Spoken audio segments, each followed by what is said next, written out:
That was a night in 1971, a night with pouring rain. In that rain, the communications center of Xeno lost contact with the Green Lake campsite. But wasn't it a story? I am kind of attracted indeed.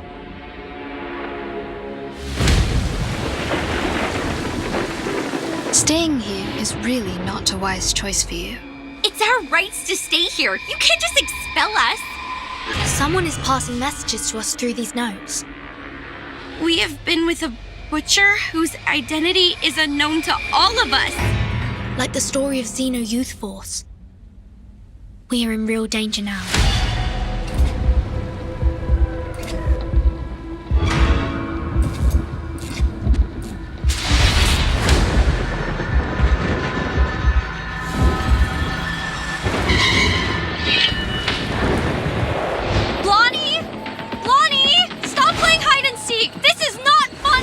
The critters are multiplying.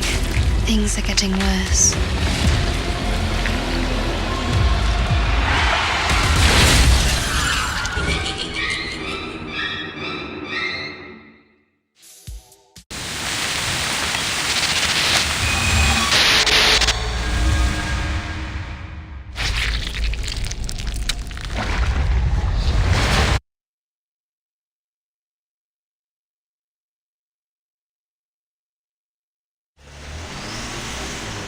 Oh.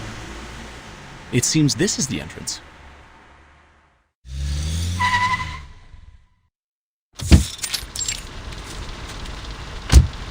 Green Lake campsite. We are now at the Green Lake. Michael, a self-explanatory fool. He leads the life of a clown in front of his popular peers, like a companion animal to them. He has turned himself into one of those chattering, gong-holding monkeys, clowning around with a head filled with junk food, alcohol, and psychedelic potions. Green Lake campsite. I hope we can find a clean and vast lake here to swim, with or without a swimsuit. See my muscles? The young ladies will all crazily scream for these puppies. Ho, ho, ho!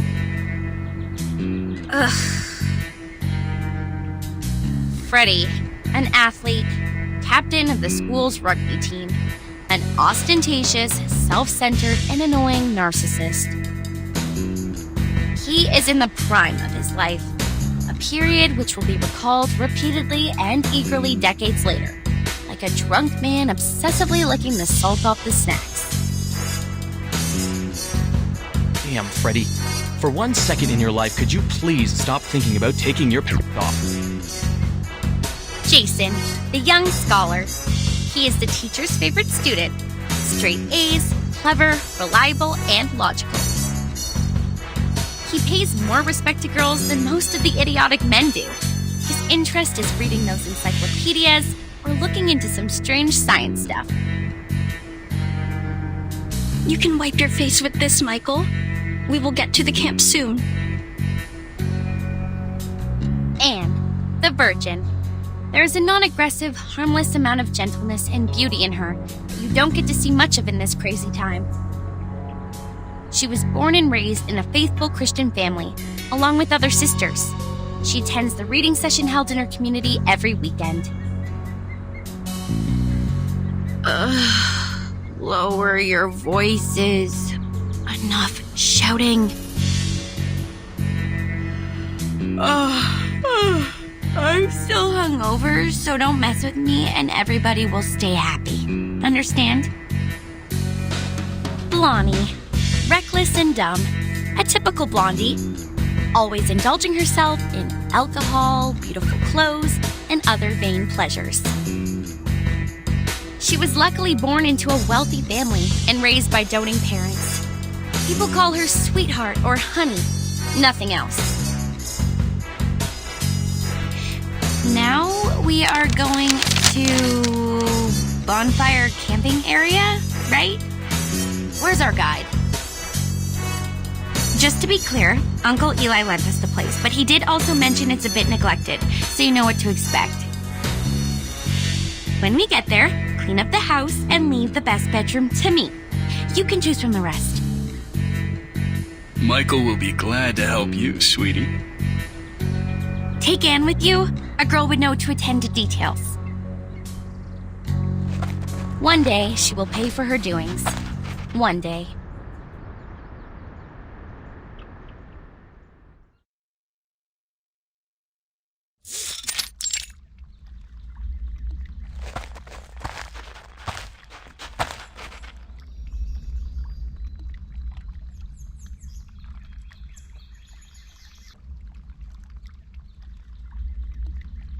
They were all dead. Their heads were hung at the treetop. It wasn't till a week later were they found by other campers. Murderer? No, there was no murderer. At least nobody has ever seen one. Some said it was done by a person who has long lost his humanity, that he was possessed by some demonic spirits and therefore immortal. Michael, you fool! Stop telling such a dumb story. Come maintain the bonfire, idiot. Oh, but I haven't finished the story. No, I mean, all right, on my way. Hey, do you guys smell anything? Something quite gross, like, putrid?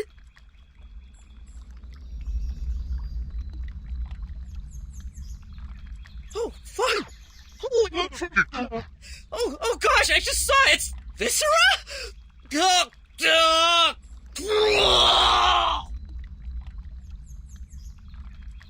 Jeez, F you!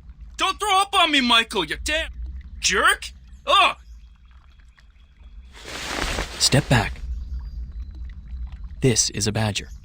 Judging from the degree of putrefaction, it has died at least a week ago. Blondie, did your uncle mention any beasts living in the woods? Blondie? Oh my goodness. They sneaked away again. In this very moment. Well, I think so.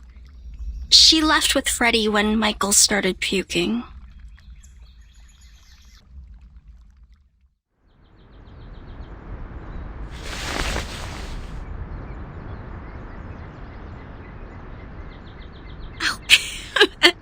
You're naughty. Stop that.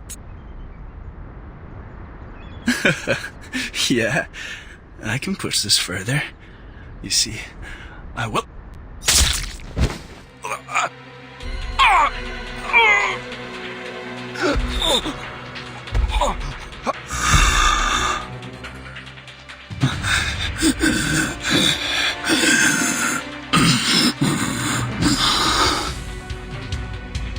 Help! Help! Help!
Timekeeper, now that we have given the report, Madam Z said we won't have any other assignments for a while.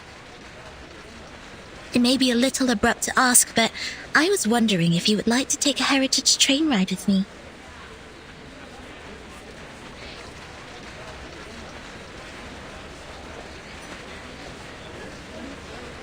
Please, trust me, this journey will be the best ever. Let's start off immediately and come back furtively, so nobody will know.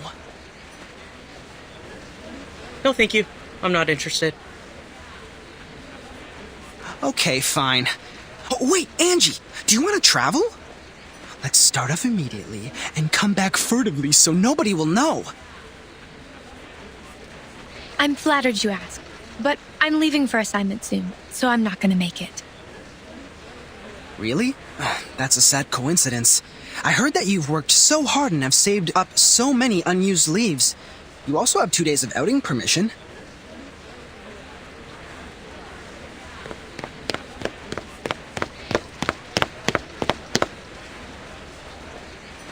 Oh, hey guys. Us? Yes, you guys. Our great Miss Timekeeper and her excellent assistant, Sonetto. Am I right?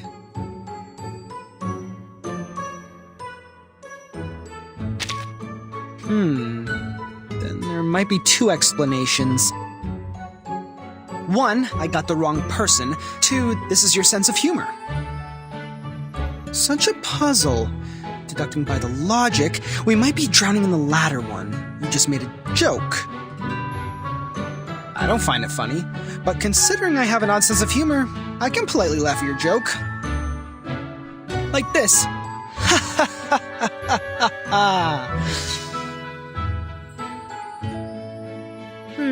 This is super awkward. Don't worry, Timekeeper. Although his manner is debatable, he's not a bad person. He was the one who received the Outstanding Contribution Award in the latest annual appraisal. Allow me to introduce... No, wait!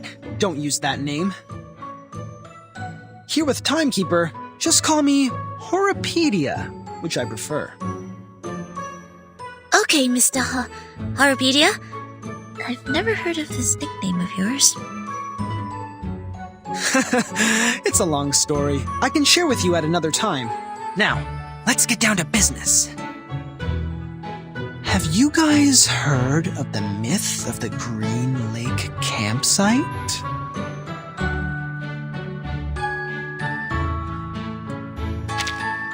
Oh, I get it. I thought you will be really interested in it, since you've done a great job. What job? Do you mean...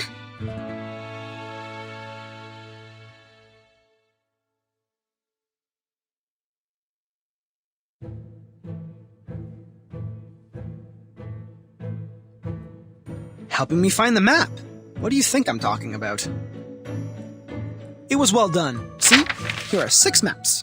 The most intact and beautiful one was from you. Thank you for your approval. A mystery solved. No wonder I found the handwriting on the envelope familiar.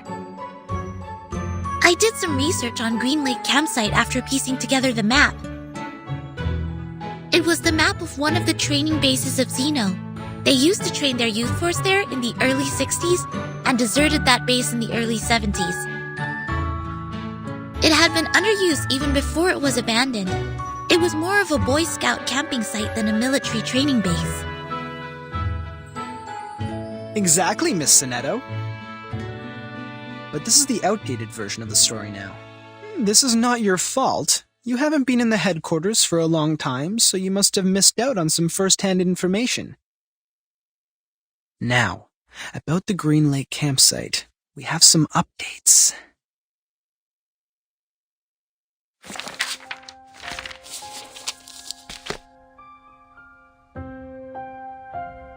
That was a night in 1971, a night with pouring rain. Heavily and hastily, sheets of rain formed a barrier, isolating the woods from the outside world. In that rain, the communication center of Xeno lost contact with the Green Lake campsite. Was it normal rain? It it was, drops of water with dust falling from above. It didn't cause any illusions or unusual symptoms, but took away all the youth force stationed at the campsite. In the cabin they lived, people found clothes, blankets, even books left open on the table. What does not move or breathe stayed there as usual, but their owners, those living youngsters, disappeared from the woods like drops of dew under the sun. Since then, nobody has ever seen those youth force again. Zeno has not, nor Laplace, nor us. Green Lake Campsite has then become a ghastly and deserted land. Miss Sonetto, please put down your hands. They are hindering your ears from receiving information. You might then miss the climax. Thank you for the kind reminder. It was an unforgettable night. 3 months later, all the missing members of the youth force came back to Zeno. They carried the smell of fungi and moist air, stepping into their dorm without making any noise. They claimed that they just came back from a tough mission in the rainforest. No one knew what the mission was. No one knew which rainforest they referred to. The personality of all those kids have changed. The outgoing Bruno became speechless. The gentle Anna Queenie starts picking quarrels with others. They were not who they were, but no one could pin down the difference. Day after day, the smell of fungi and moist soil never disappeared. It lingered for 1 week, 2 weeks, 3 weeks. Till one night, Grade 1 student Drius suddenly woke up from his dream. A muddy tentacle stretching out beneath his bed closed around his ankle and pulled him onto the floor. There, a face awaited him. A hideous face of a human-like creature with a bloody mouth.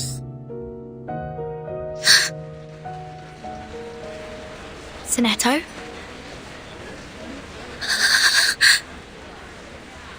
Sonetto, easy. You're going to break your wand. I know. I was just a bit caught off guard.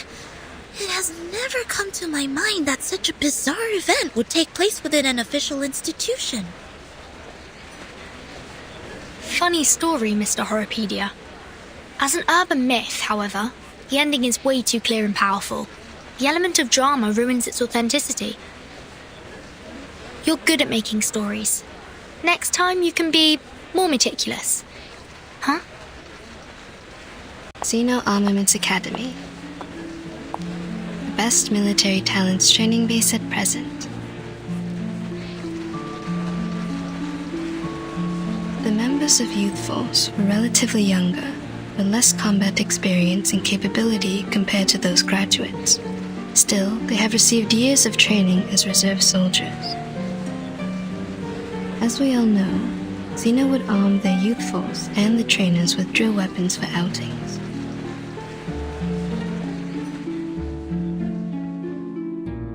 It was nearly impossible to wipe out a youth force in the territory of Zeno without being noticed by the Academy. I see. So it's not true, just a made-up story.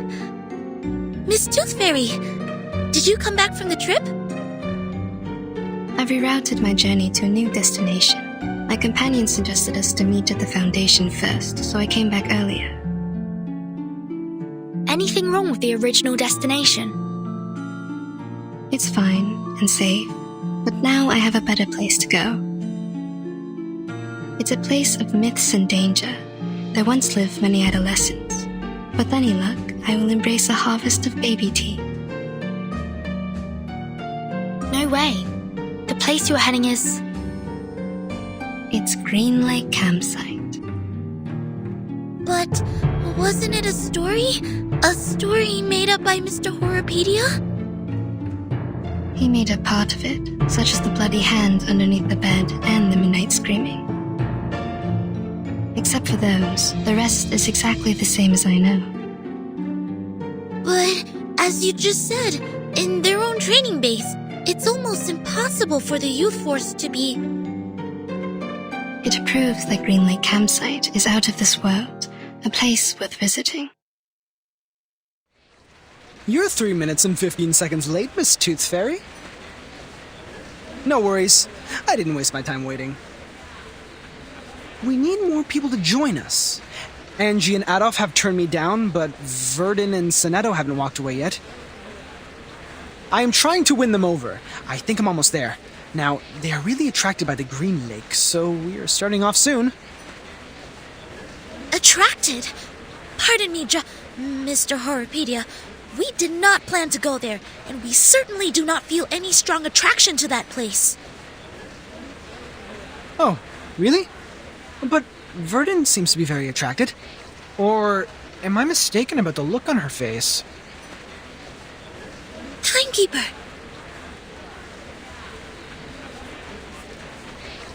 I am kind of attracted indeed. See that? I am right. I'm glad to see you in an adventurous spirit, Miss Verdun.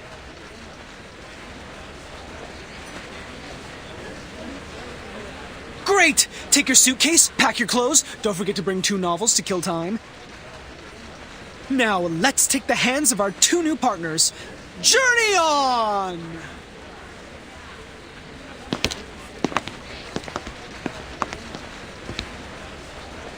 Please, wait a minute!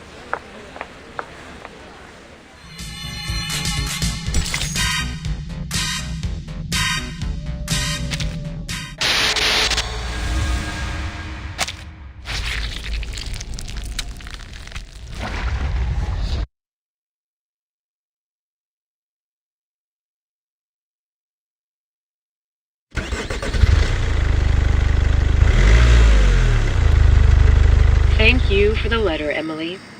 Now, we are bringing our driver friends the latest weather forecast. Ohio is having a sunny week, with a comfortable level of humidity and 0 chance of rain. Sorry, I forgot to switch off the inbuilt radio. Sit tight and put on your seatbelt. Hold the hands of people sitting next to you. If necessary, close your mouth, then clench your teeth. You can do as I said, or not. I was mainly talking to them.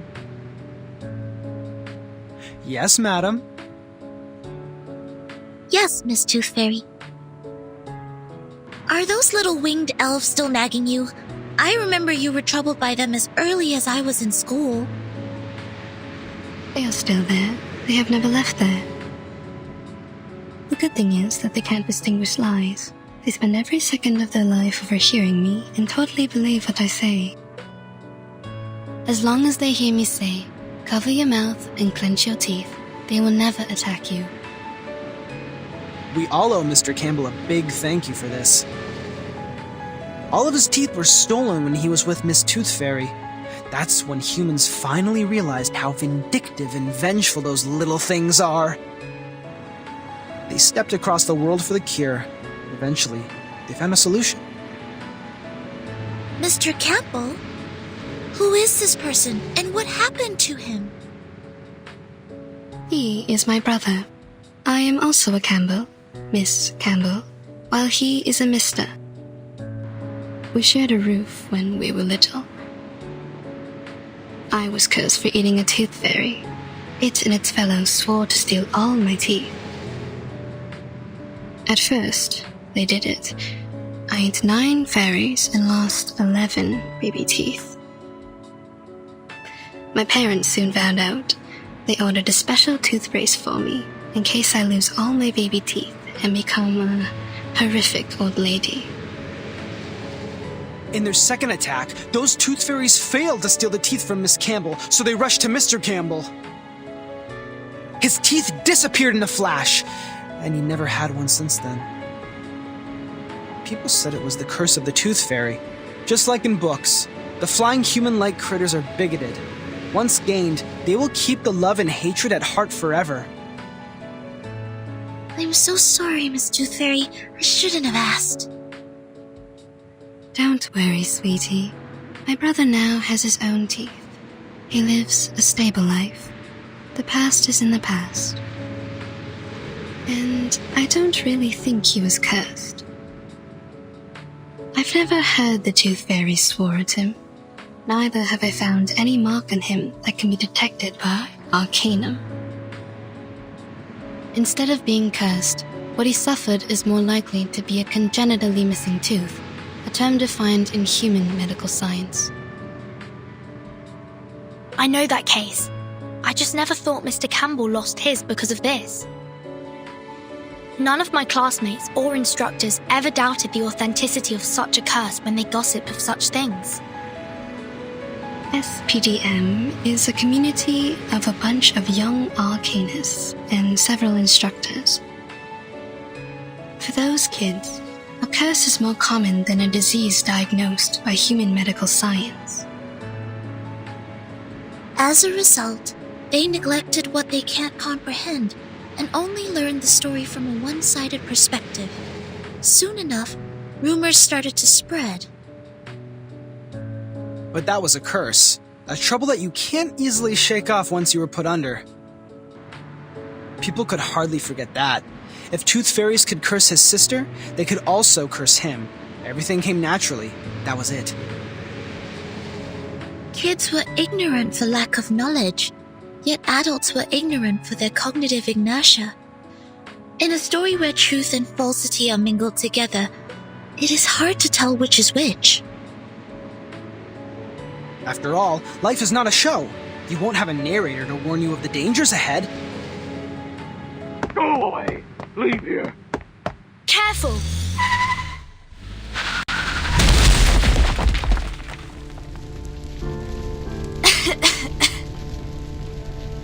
Timekeeper? Miss Tooth Fairy? Are you alright? We're good. Don't worry. Cover your mouth and nose. Get out of the car.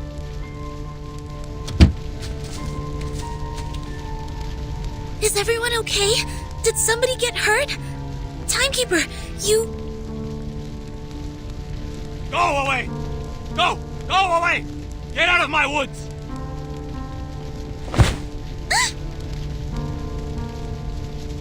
I heard it. I heard it.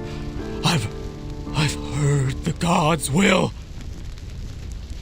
Oh, God. Oh, God. I will guide your children. I will guide them. Guide them away from the demons. From the land of demons. Dilated pupils, disordered speech, and a body temperature of 3 degrees higher than the normal level. Presumably, he has taken some stimulants or substandard potions. His sanity has been taken away. We need to knock him out.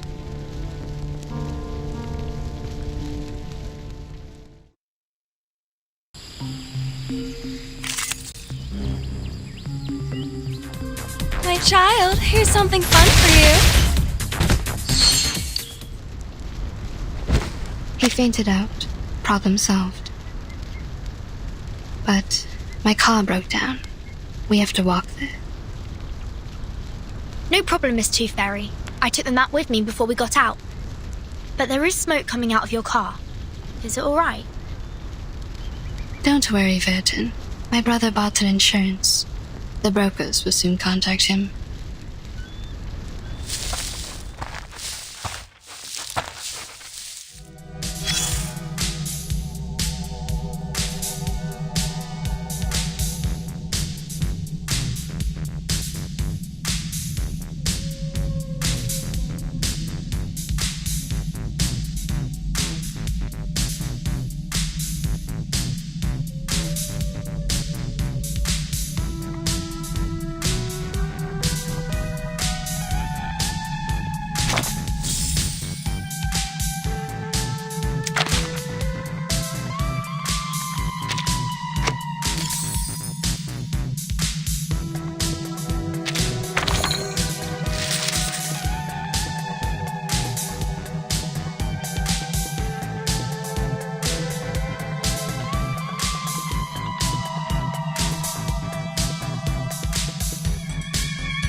This must be the camp. I sniff conspiracy in the air. What will happen here? Murder? Sacrifice? Spy attack? Or evocation? Let me see. What do we have here? These things have been left here catching dust, and I see no footprints or any signs of activity. Seems like it has been deserted for a long time. Iron buckets, felling axes, picnic mats. Considering we are in a campsite, it is only normal to expect these tools to be here. What is this?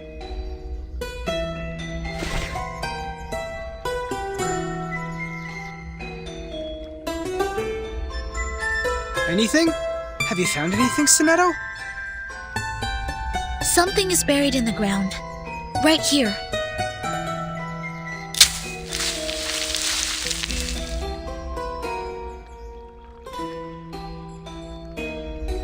A box made of iron or aluminum. It looks like a candy box.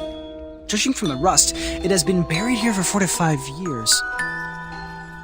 A kid's candy box? No, adults can love candies too. Looking at it from a different angle, is its owner still alive? What happened to the person here? Why was this box buried with a battered magazine? From the traces of activity here, it's probably been left by its indiscreet owner. Wait. This is the Green Lake campsite. We just met a madman who called himself an oracle. He drove people away from the land of demons. Open it. If this is from a brutal crime, there might be some evidence inside. We are all ears, Miss Verdon.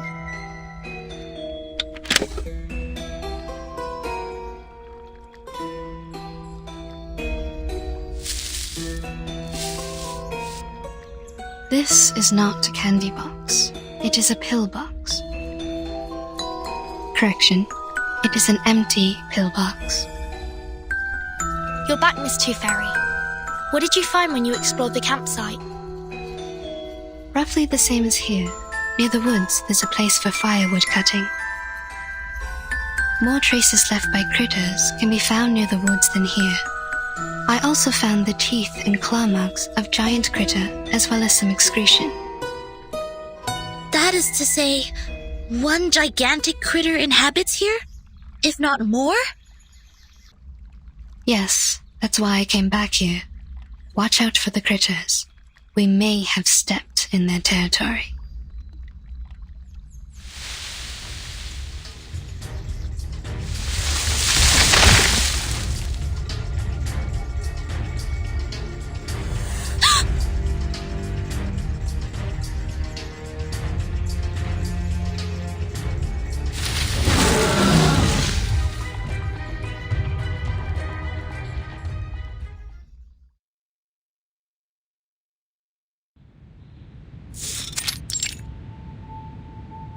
Yeah, I understand. I'll tell them to be careful, yes. Thank you for your advice. Bye. Angie, come in.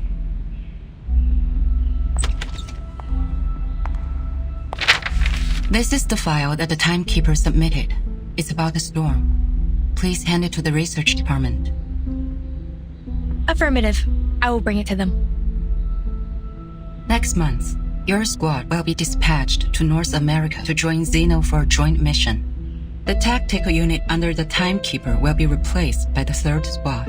Please complete the handover procedure before you leave. By the way, your application for the outing permission has been permitted. The document will be posted to your door mailbox by 7 p.m. tomorrow. I'm very grateful for your help, Madam Z. You're welcome. Get some good rest. Don't forget to remind your team members that actions outside areas mentioned in the application will not be allowed. They need to return back to the headquarters by the specified time and check in once they're back. I will, Madam Z. I will look after them. Off you go. Oh, hey, Angie. I heard that Tooth Fairy has returned to the Foundation.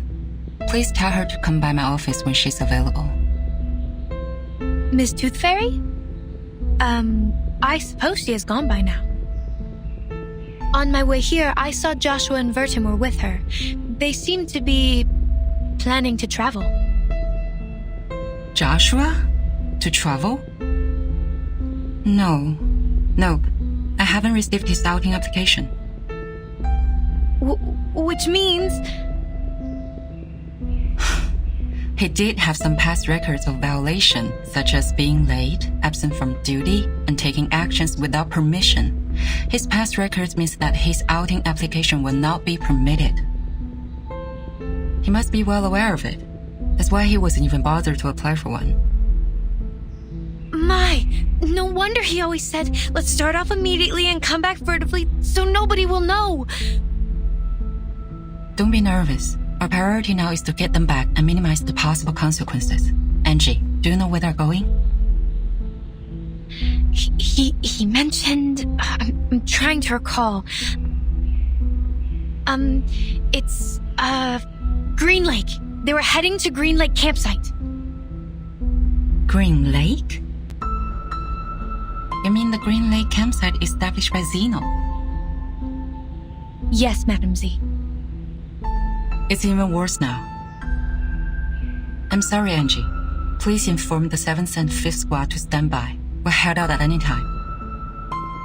Yes, I'll fetch them now.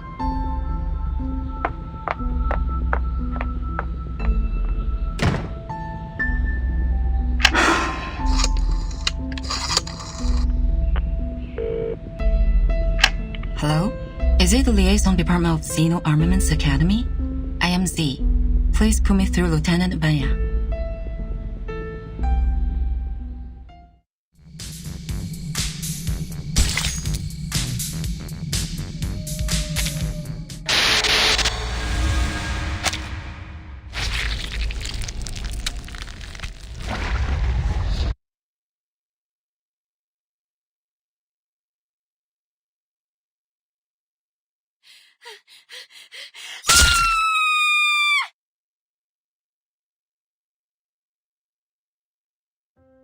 What was that?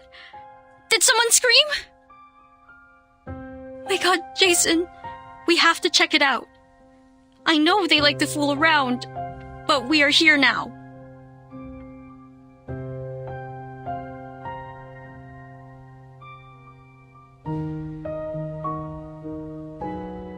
Michael, stay here and take a rest.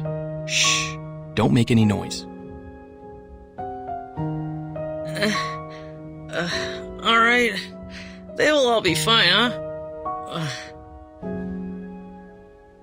Hope so.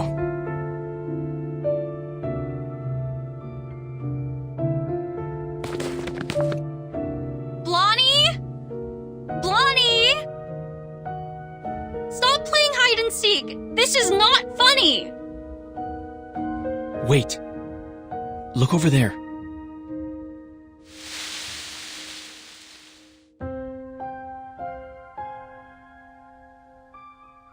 Blondie? No. Freddy? Are you there? Not funny at all. Not cool. You two always like to spook people like this. I will not believe...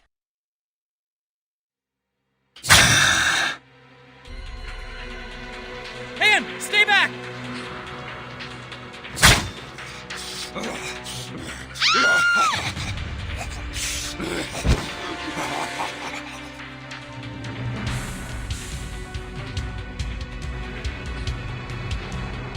What the hell was that? Those stories are all true. All true. How is that possible? It is not in compliance with the laws of nature.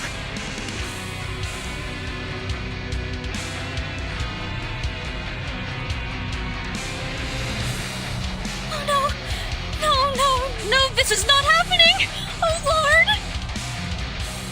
No more crying, Anne. Stand up. Run! I will look out for you. Run! Both of them are dead! My god! Jason, the blood is all over the place!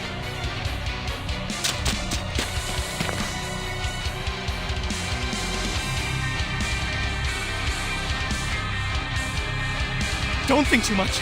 Don't look back. Run. Speed up. Jason, head down!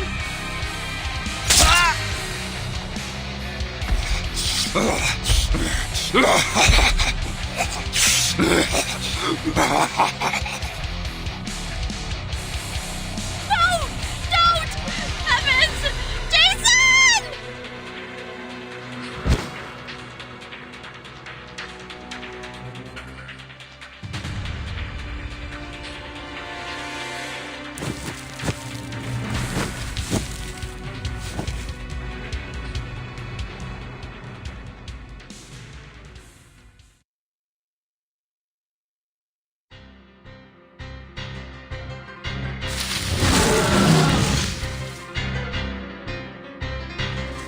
Damn it! It's catching up! It's moving too fast. I've never seen a critter this big. Not only the size, its strength and speed are also much enhanced from what we learned in the Arcane Creatures class. It took Miss Tooth Fairy's velvet pocket. We have to bring it down before it's too late. Horopedia, do you have some cobweb bullets to trap it? Only one left. Are you sure we have to fight it in the woods? We don't have an edge. The campsite was completely destroyed within 15 seconds. I don't suggest that we kill ourselves in this way. According to the map, there is the other campsite built in a wider region. We can fight it there. Turn left here. Keep going for 100 meters, and then cross the bush. Whoa! Shoot that bullet. It's going to get you. What a pity. I was thinking of catching something else.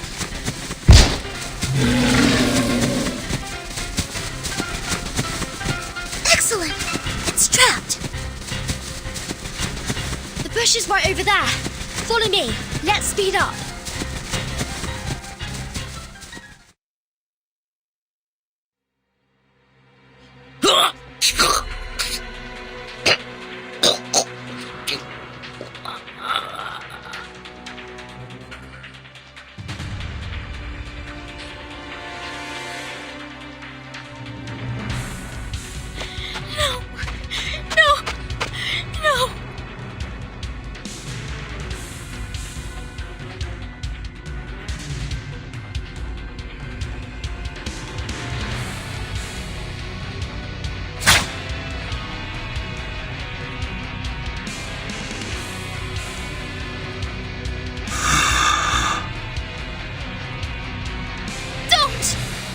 Closer! No, don't! Wait! You people are...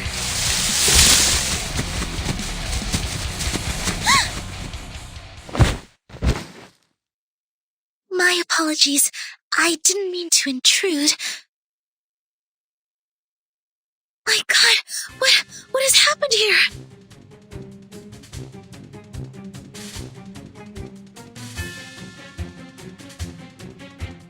A crazy murderer? Student campers? Oh, this is much more interesting than I expected! Protect the victims. Get ready to fight. Who are you? And the bushes? Why did you come out of the bushes? Worry not, miss. Please get behind. You're safe with us. No, that's my friend. And they aren't... I understand. They deserve a decent funeral. After I take care of this demonic creature.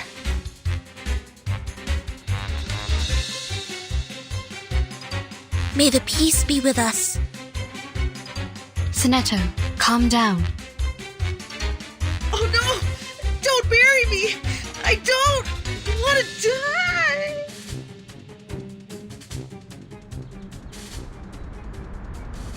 What?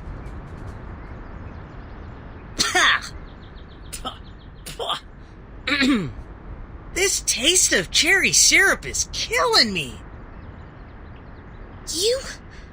You're still alive? Huh? Of course. What kind of question is that? But You were vomiting blood, and that gentleman over there doesn't even have a head attached to his body. That's a prop.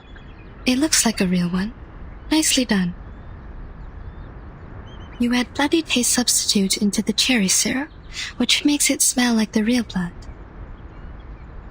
Be prudent about the dosage, because it's slightly addictive.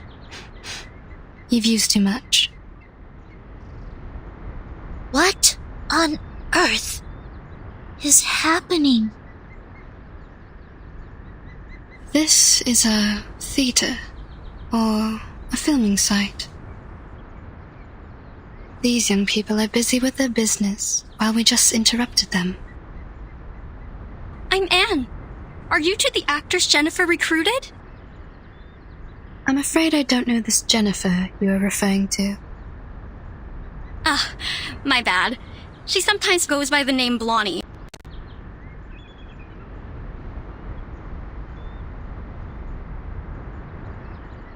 You! Who are you? Vertin.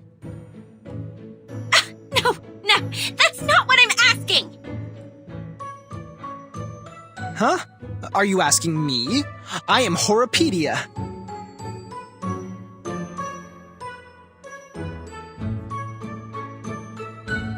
And you are... The big one? The athlete? The smaller one? The fool? And the slim one? The scholar? The only girl who's standing here? It seems like the first girl who lay down. I'm talking about you, right. A blondie. What the hell? What is in your shrinked brain? I'm asking who the hell you are, why you are here, and what do you break into my film site for? Film? Yes, we were in the middle of shooting a movie. A horror movie. Jennifer is our director and playwright. Is that the word? Horror movie? Here?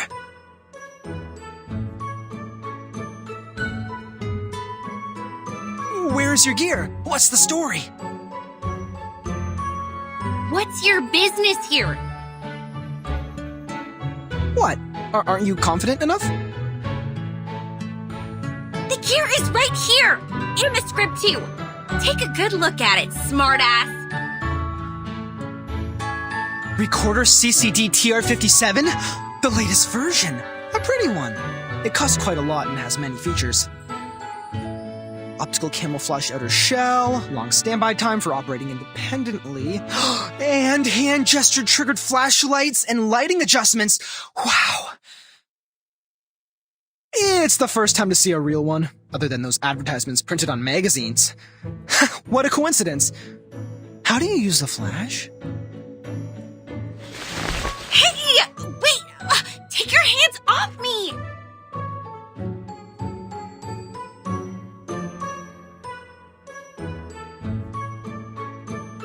With a snap, a wave, or adjusting your glasses?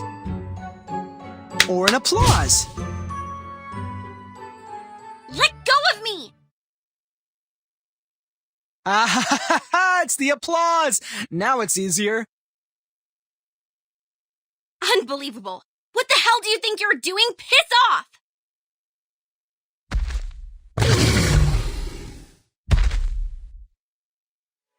5 minutes, 31 seconds. The sticky bullet should have been 4 times more powerful than this, but still within my estimation. Hey, Blondie! Clap your hands! God damn it, for freak's sake! Look what you brought here!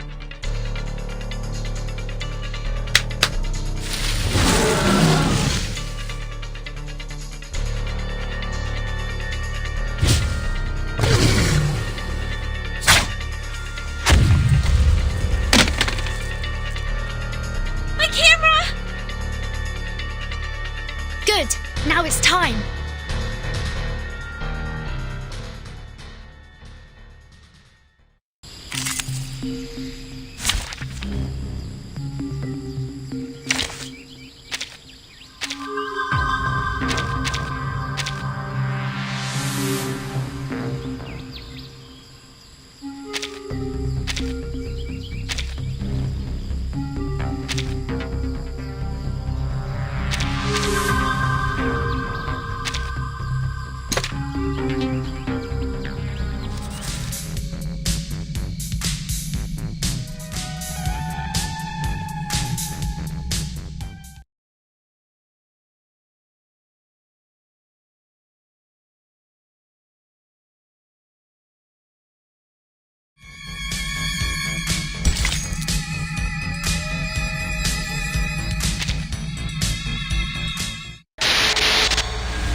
It escaped, taking my precious collection away. Now there's no way to follow it. The trees it pushed down have blocked the path. This would take us some time. That was definitely not your usual critter. Miss Tooth Fairy, what kind of traces did you find earlier? Most of them are left by medium and small critters. Claw marks of giant critters are clear, but few. There's probably one critter of such immense size. Besides, we need to offer an explanation to that lady. Of course.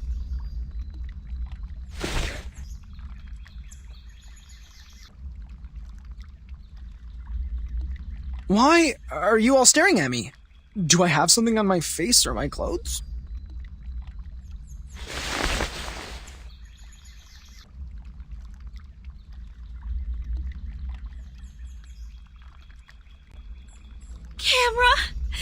Camera, my god, the roll films are ruined too.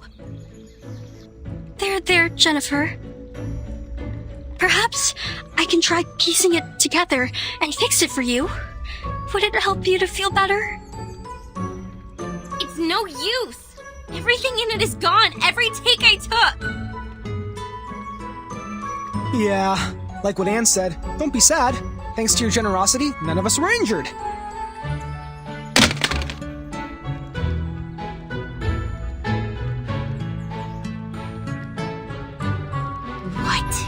Did you just say? I'm trying to comfort you. Don't glare at me. Actually, I think this is unnecessary, but they made me.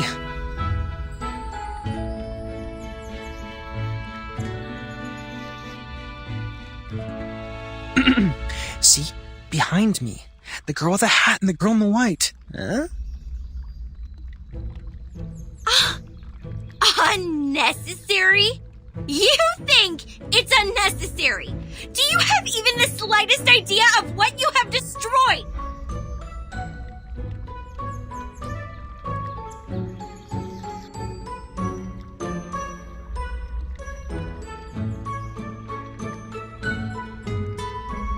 Make your 4 eyes useful and look at these.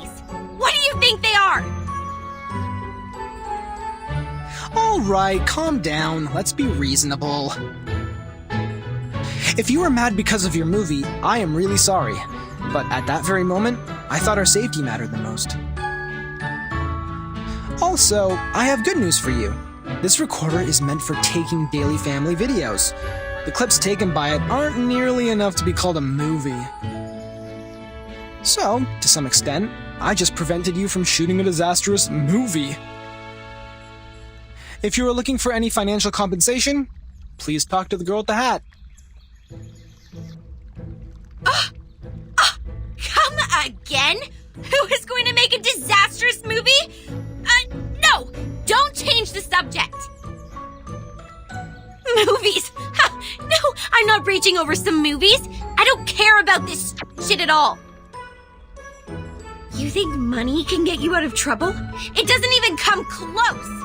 That was a limited collaboration product of Recorder and Lucas. You can only find 3 of these all over the world. Only 3! It's more valuable than any jewelry or luxury handbags. The suede decoration on it alone can buy 200 of your stupid head, dumb. Shoot! My makeup! What are you sticking there for? Go clean the broken trunks and branches off the path. We have to get back to the cabin as soon as possible. I have no desire to catch a cold in the rain.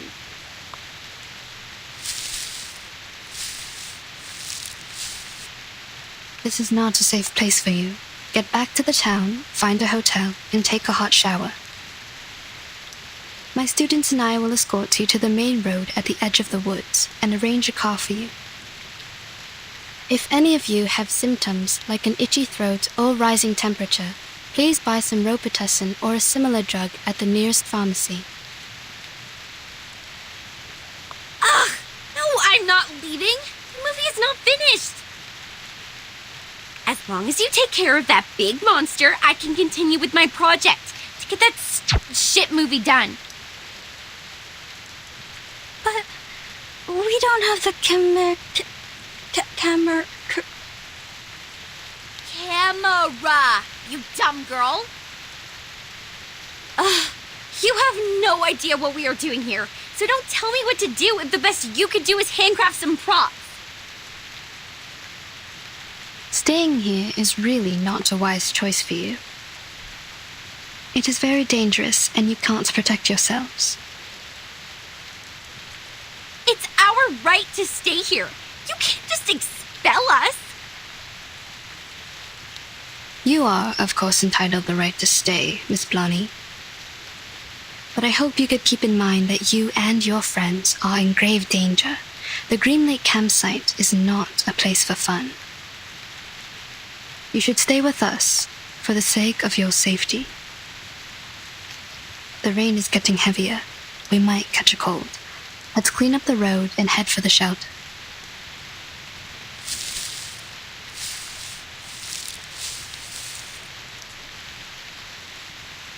All this gibberish to scare us off. Come here, Freddy! Go into the campsite and see if you can find some axes for us.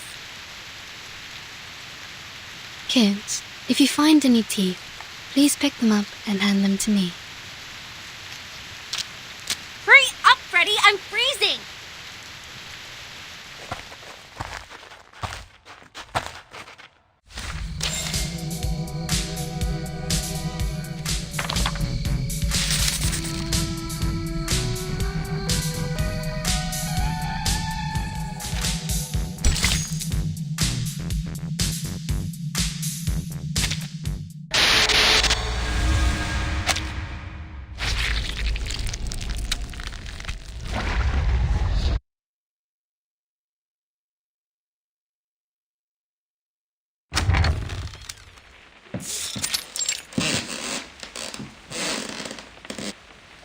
The lock has been broken. Those are bite marks from small critters. They might have nested inside. This damn place has power supply? Who'll pay for the bill? Maybe it has underground cables, or it's powered by some generation sets left by Zeno. Wait. Stop here. To your right, by the corner of the stairway, there are 3... No, at least 3 of them. They're getting closer! Blondie, take your friends away!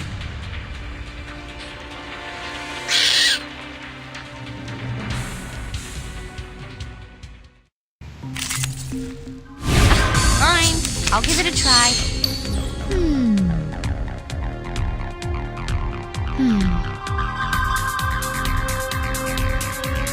Watch out. Oh? Come on, baby! Hey, I'm Miss Woodstaff.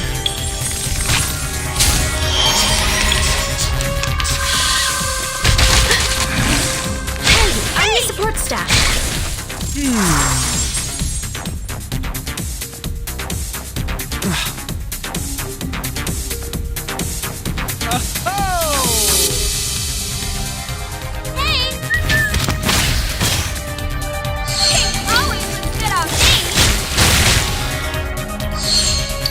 Great! What I'm thinking is...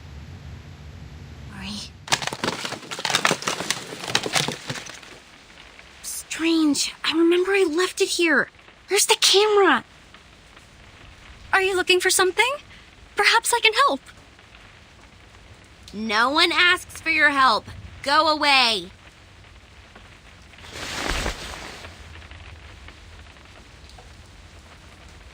If you have nothing better to do, go clean the house up. I need a place to rest. Yes, sure, you must be tired. Don't worry, I will take care of it. Let me give you a hand, Anne. That'd be great. The tools are in the closet. This won't take us long.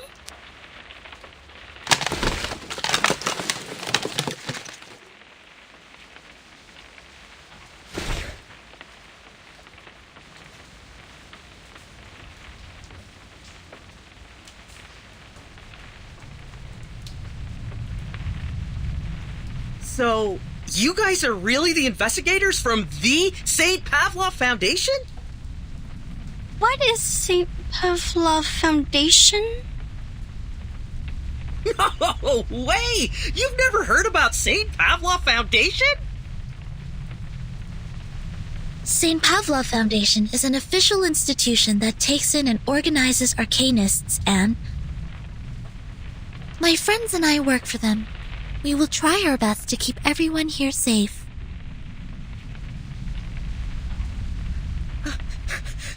I've never met a real one. What do you guys normally do? Taking humans for subject research? Roaming around to snoop on the political parties? Are those stories true?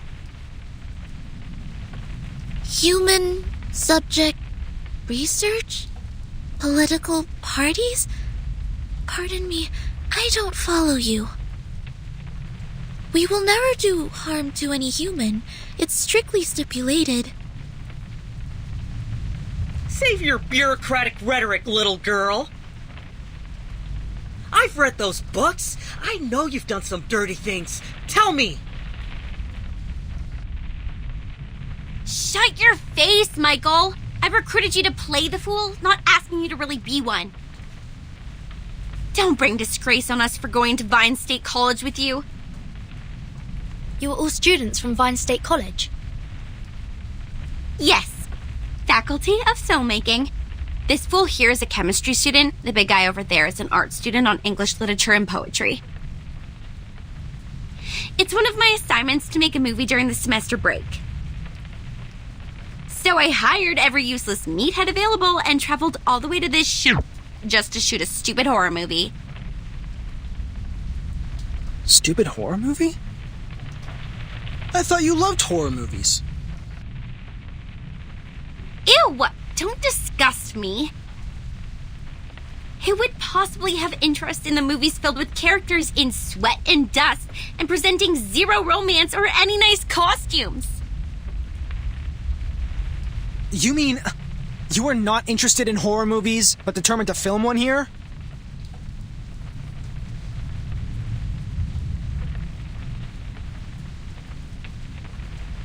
You tell me. They are cliched, meaningless, but easy to make. They are the easiest option for this assignment. That's it. I've never liked any of them. Oh, I see. That's why you selected this awful script, all these beautiful but useless props, and such an untrained cast. Oh, what did you say? Awful script? Well, I've read your script. It is illogical and dull. The conflicts are not strong enough.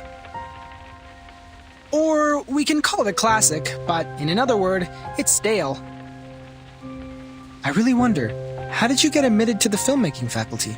The admission criteria for Vine State College should be quite difficult to meet. You! What do you know about filmmaking? You're no one but a spawn of the Foundation like those bodyguards my daddy has! Come on, relax, Blondie.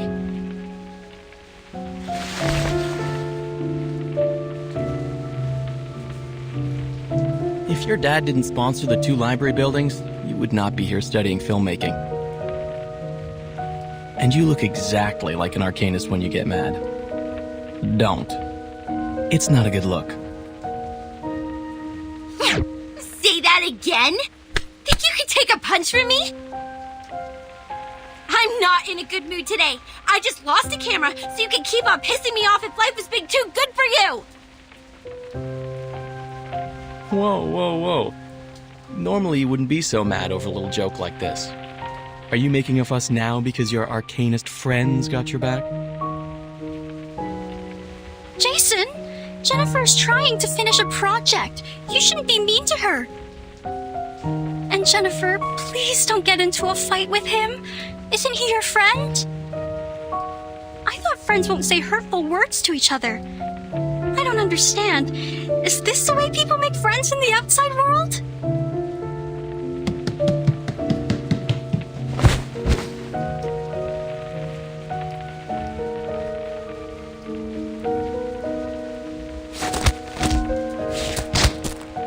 I every tooth in your mouth and give them away to that crazy teeth collector! Only in this way can your empty head remember how much I hate being called an arcanist!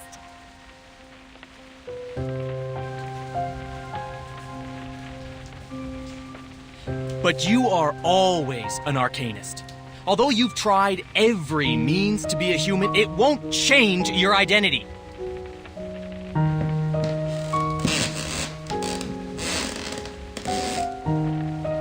However much you despise us, many brilliant playwrights are arcanists. Mr. Horpedia, please stop making this worse. You jerk! Quiet.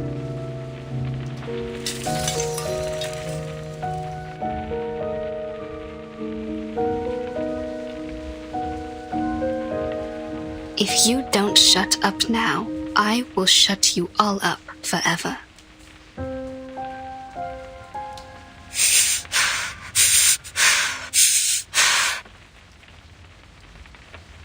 Miss Anne has a point. This is not how friends get along. Ladies and gentlemen, we are not here to fight. We need to cooperate. I don't expect you to love each other, but no more fights. I don't care whether you are arcanist or human. Now sit back on the sofa, everyone. I'm sorry, Miss Tooth Fairy. I'm sorry too. I should have stopped them.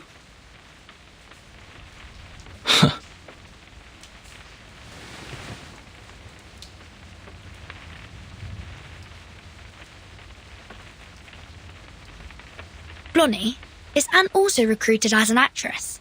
She is not as energetic as your classmates. No, she isn't. She's a local villager. We met by the edge of the woods. As well as Rod, the one that plays the butcher. That's everyone in my crew. Now, if your curiosity has been well satisfied, leave! I need a break.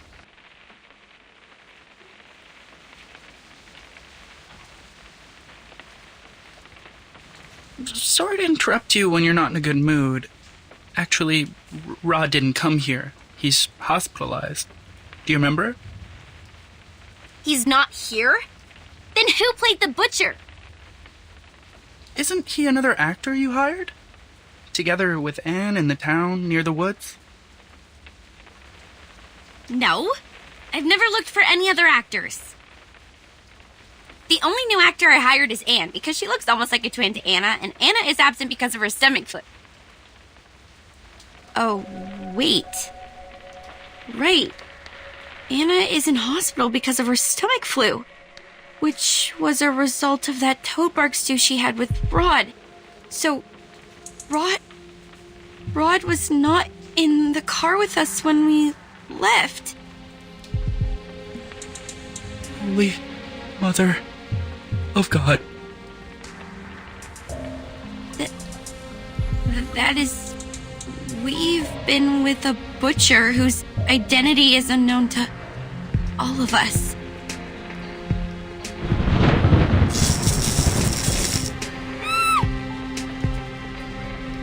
Jennifer, don't worry. I will protect you. How is this possible? When did this place get so dark? What time is it now? Hey, Reddy, stop whining and take a look at the clock! Okay. Afternoon. 1 p.m.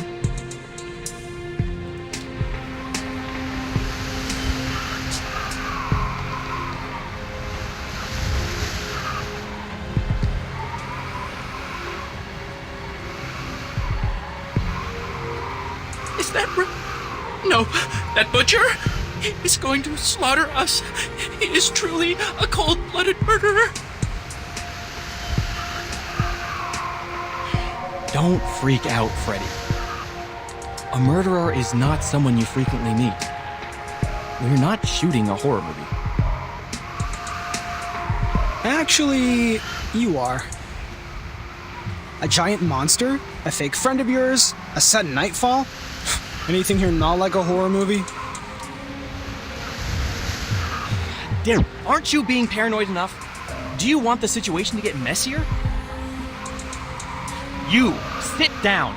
I will go check the electrical panel and fix it. It will bring back the light and restore your sanity. Negative from me. Those who remain alone in a horror movie never end up safe and sound. If the butcher is really lingering outside the door, you will be his first blood. Although you are rude, impolite, and suspected of ancestry discrimination, I suggest you to take someone with you for the sake of your safety. Oh, back off, you troll!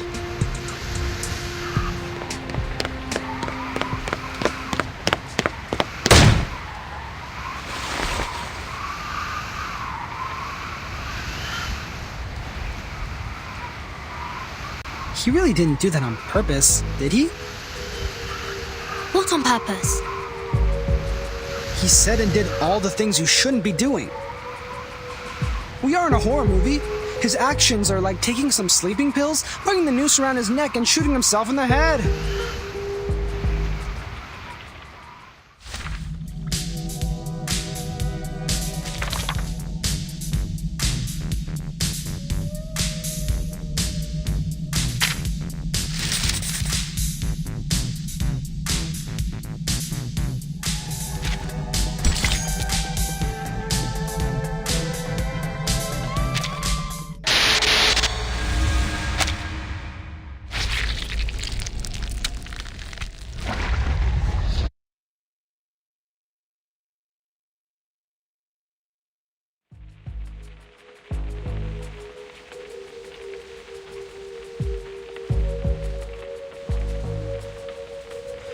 It has been 7 minutes and 25 seconds since our bro, the Brave, took the one-man mission.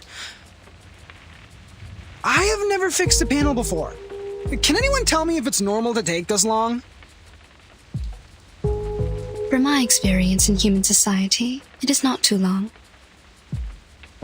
If the device has been drastically destroyed or the maintenance man is not familiar with that model, it will take a longer time to fix. This is not unusual. We need to go outside to find him.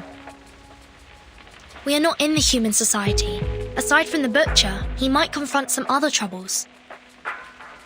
Zenetto, you stay here with Miss Tooth Fairy. I will go find Jason with Horrorpedia. No matter if we find him or not, we'll come back in 5 minutes. What if you don't? Then it means we are not in the kind of horror movie where misfortune only happens to lone wolves. If we don't come back, please evacuate the whole campsite and contact rescue.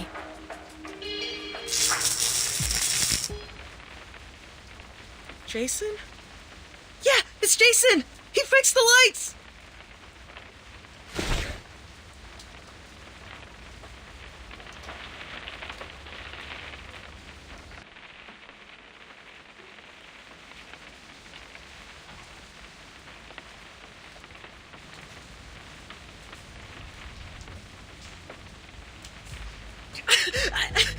I can't stand it! This place sucks! I can't stay here for another second! Pack your bags! We're done with that film! Everybody get into the car with me! Let's go!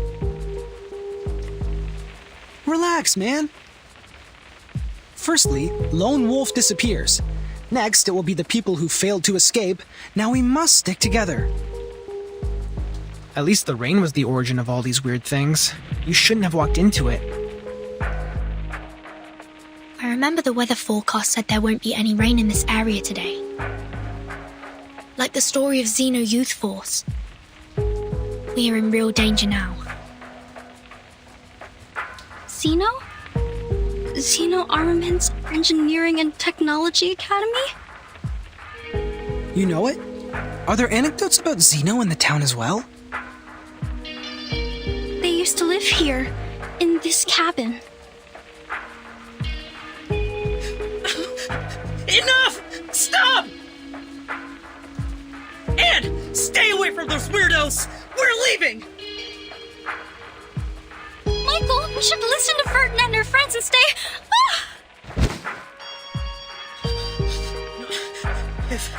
If rot can be fake, this whole campsite can also be an entire illusion!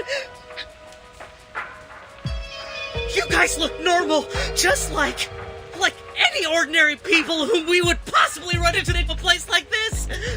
But then you will infiltrate! Please calm down. We've only been trying to help.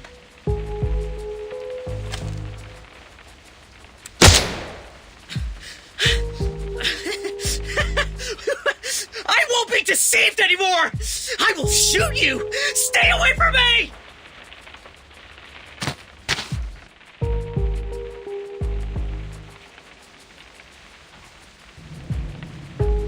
Jason is right!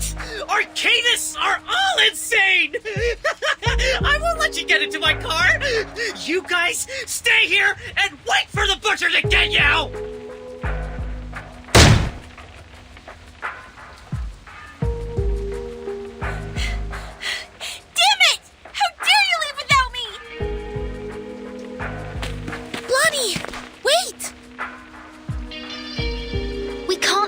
Like this. Hurry up!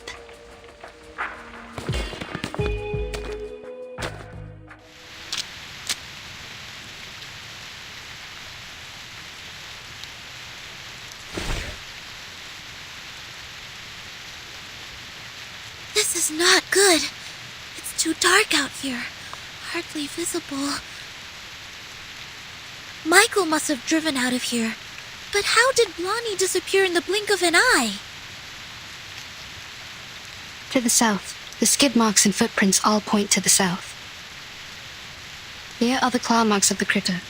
They might be in danger. We need to hurry up.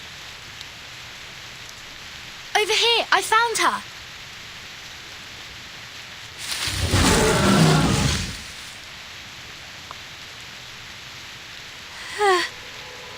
Help. Blondie, please stay still. We're coming for you. Miss Tooth Fairy and Horopedia, please follow them. Sonetta and I will handle this. Be careful. This critter is very malicious. Use this if needed.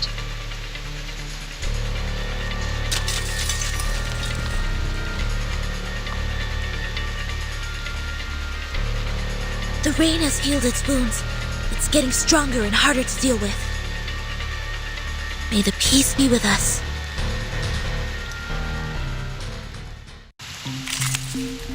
Don't be so serious.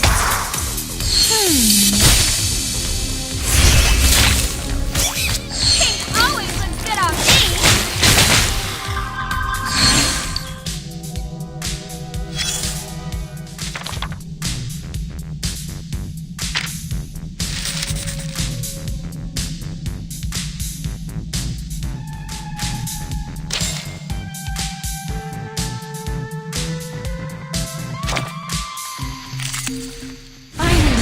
Interesting work. I think it is...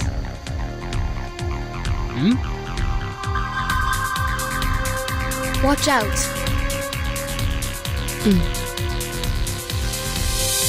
Don't be so serious. Radio waves are everywhere. Stop. Everywhere. Damn it! Come on, baby! Come back to me.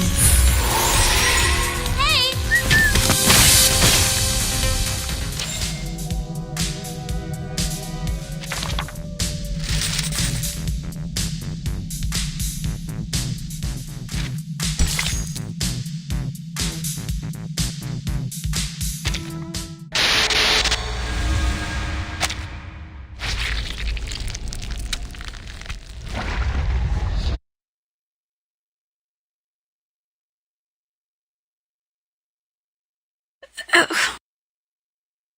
My head everywhere hurts. Did I get pulled into pieces or pieces?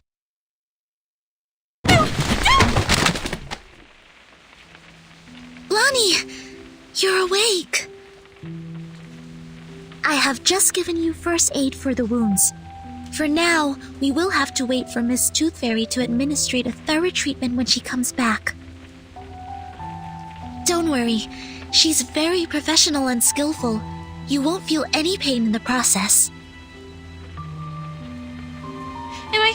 Am I in the cabin? Then I'm not dead.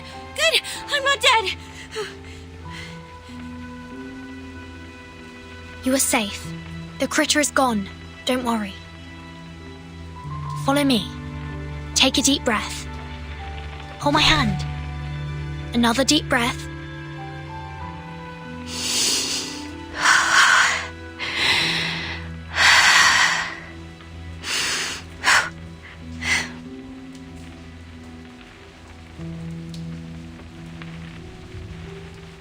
Do you feel better now? Thank you. I feel much better now. Oh, Anne! Where is she? Did she get hurt? We didn't find her in the woods. Wasn't she in Michael's car? No, she wasn't. She jumped off. She saw me being attacked by the critter and jumped out from the side window. Oh no! The butcher! He must have taken Anne, must be with him. I saw him too. He was walking towards her. Just like what would happen in a horror movie. It's okay. Here, take my hand. We know where she is now. This is good. We will get her back safe and sound. Okay. I understand.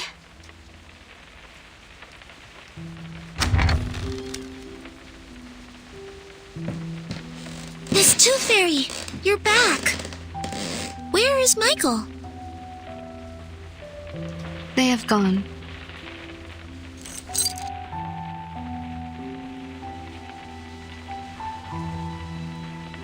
We are not able to catch up and intercept their car. It crashed on the edge of the woods in front of us. Crashed on the edge of the woods? What do you mean? I don't know either. The car was about to rush out of the woods, and then we heard a huge crushing sound. The front section was squeezed together, and the rear wheels were lifted in the air. And there was an explosion. Looks like the car was crashing into an invisible wall. It happened right in front of us, too quick and too astonishing. We got to the car. The fire caused by the explosion was being extinguished by the rain. We found no one but this key. Is it yours, Blonnie? No, never seen it before. I always have some decorations or a doll attached to the keychain. This one is rusty and too plain. It smells weird too, like dirt. Anything special? No, neither mark nor labels. We didn't find anything to match it in the car. First the lone wolf, then the people who failed to escape.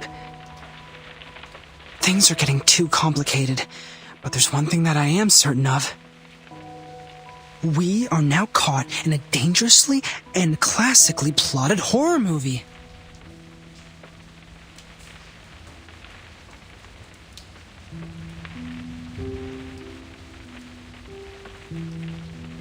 That means Anne jumped off the car in order to save Blonnie from the critter's attack. Then she got lost. According to Blonnie, the last thing she saw was the approaching butcher from the woods. She's in great danger. We must act swiftly to save her. Also, we need to turn this cabin into a security base for the upcoming battles. Horrorpedia and I will rescue Anne.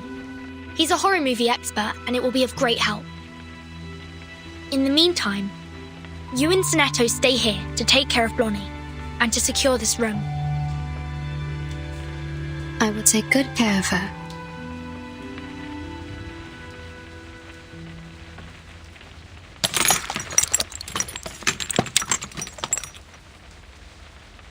Ow! This hurts!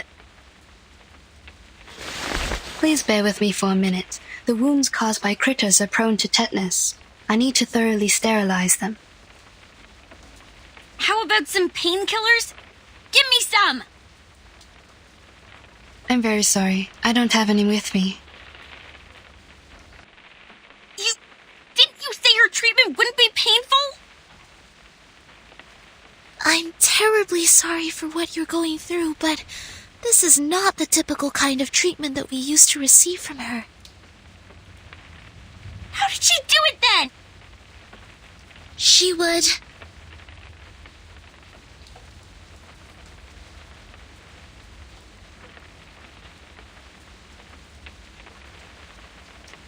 She would ask us to take the tooth fairies.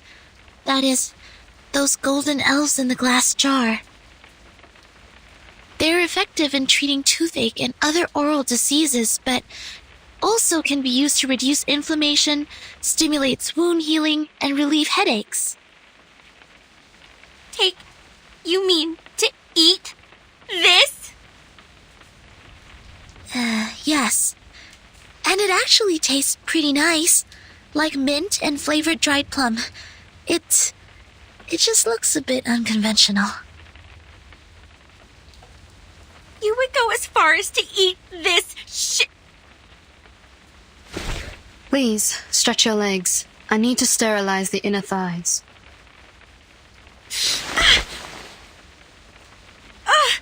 Ow! Okay, fine. I will take that. Bring me the little elflings. Sorry, Blunny. You can't eat tooth fairies as a treatment. Why can't I? Of course I can. I will just put it in my mouth and swallow it with my eyes closed. This is not about you. It is my own rule of treatment. I have specific treatments for humans and arcanists correspondingly. Through our contact so far, I got to know that you don't consider yourself as an arcanist, and that's why I will not treat you as one. Are you upset about what I said? I owe you an apology. I shouldn't have been rude to arcanists in front of you. I know it hurt your feelings. I was not myself. I chose to live amongst humans, chose to be their friends, to be a different arcanist. I thought in this way I would be taken in as one of them. But as you see, when things come to a critical moment, they run away without me. It was my car that they drove to escape, and yet they called me a freak and left me here to die.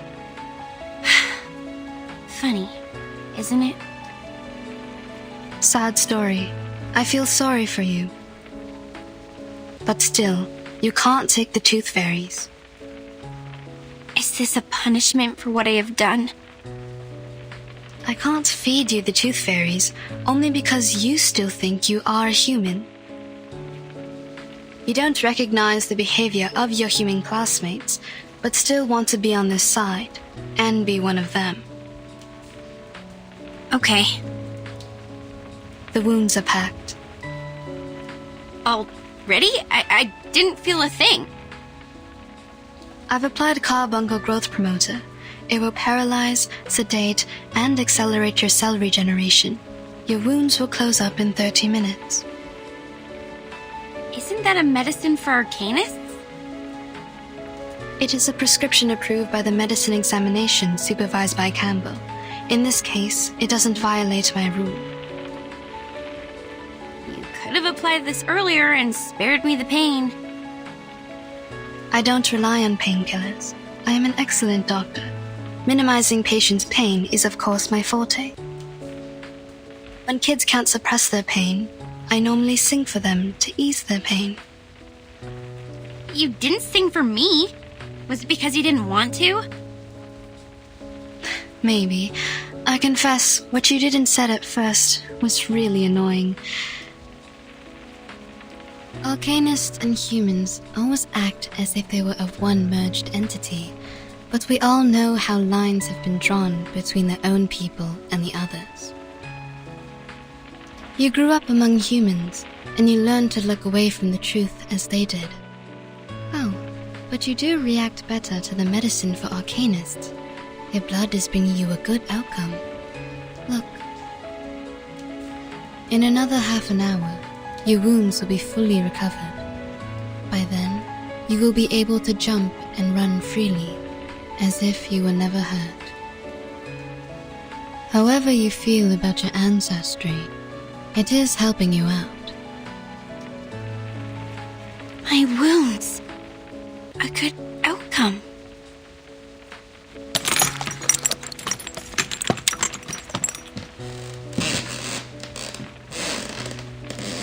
Miss Tooth Fairy, please wait.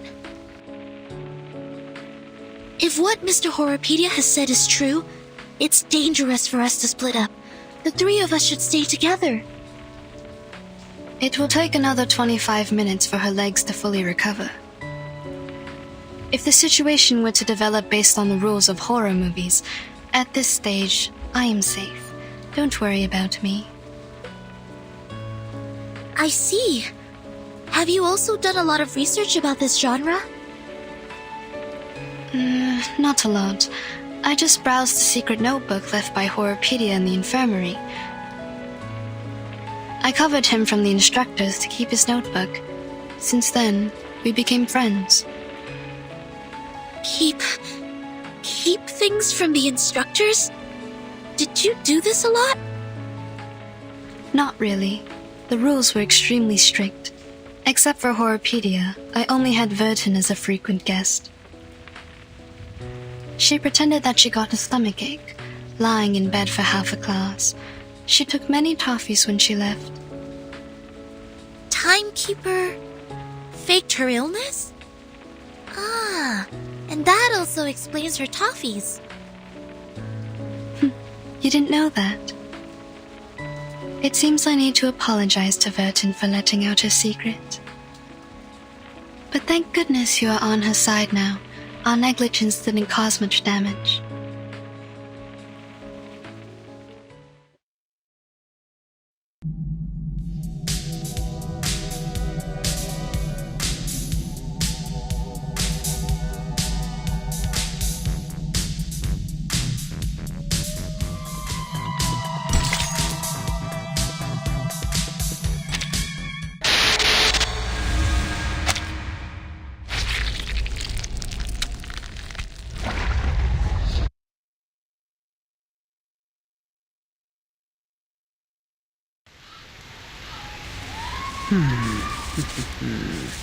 The last girl normally has two categories. Anna's the exemplar of the first kind. Pure, innocent, and mild like a virgin. The second kind is those cool girls. More condescending, erudite, and sophisticated. This category can easily tackle any difficulties and make sensible choices, like our Miss Tooth Fairy. They are all good girls, approved by society. Therefore, people reward them with the privilege to survive. The Critter's Claw and the Butcher's Cleaver will never hurt them or kill them. So what do you mean? I mean, please don't worry. Anne will be fine. She is safe. She is particularly safe before we die. But if we lose her, the probability of our death will go up, up, up, up, up, and up. Very comforting.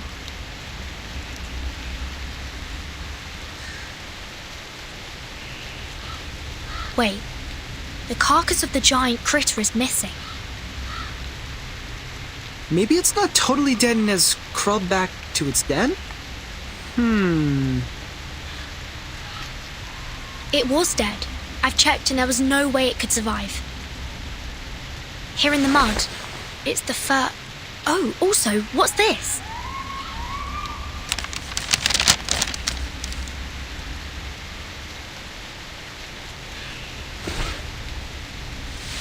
A note? That's weird. Hey, look! It's the butcher's footprints! Let's follow it.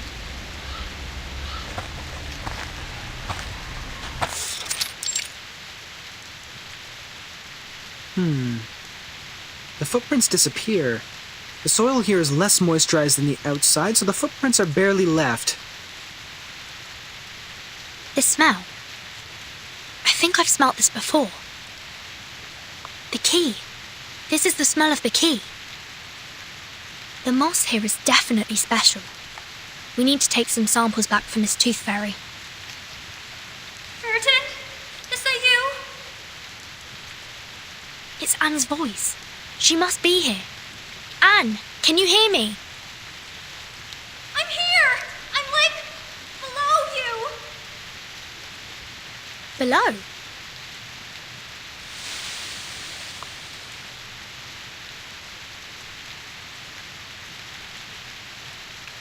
The pit is deliberately dug. The soil here is dry and granular. This was originally a cave. She is hidden inside.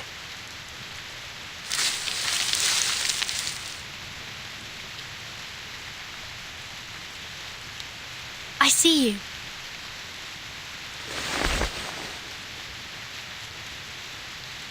Stay strong and take my hands.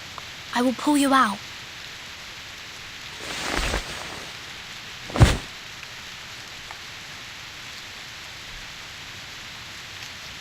God, thank you. I thought I would die in there. Where are the others? Are they all right? Did someone go rescue them as well? We saved Blonnie, but didn't find any of the boys. Don't worry, we will do our utmost to find them. Oh, this is good news. Jennifer is safe now. The butcher threw me into that pit and left. I don't know when he'd be back. Perhaps any time now.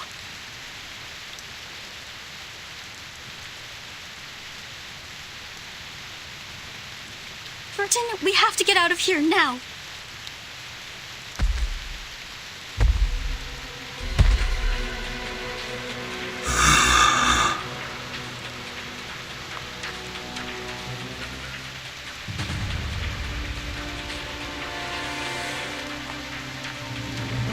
Just as the classic plot goes, this is the right timing. Step back. He can't kill you, but he might hurt you. No, I will fight along this time. I can't be a burden to you now. They come out of thin air. They are hideous and evil. They are my friends.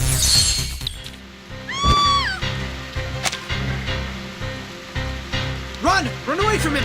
Don't let him catch you!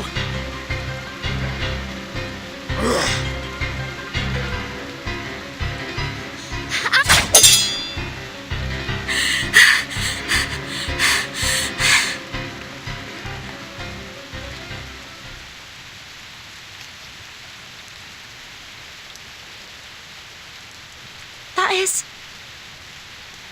No!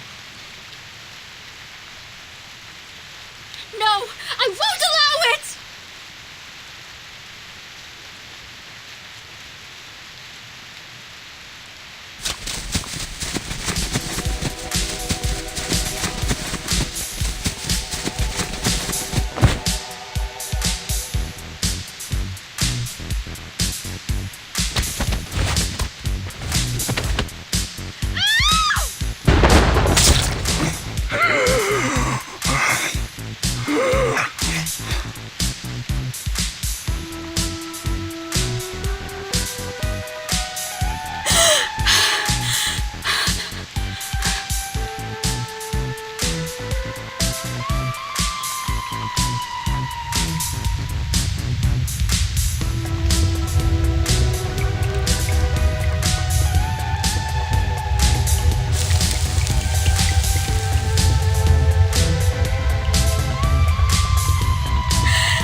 You can let go of me, Anne.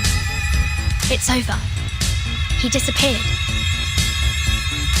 Oh, right.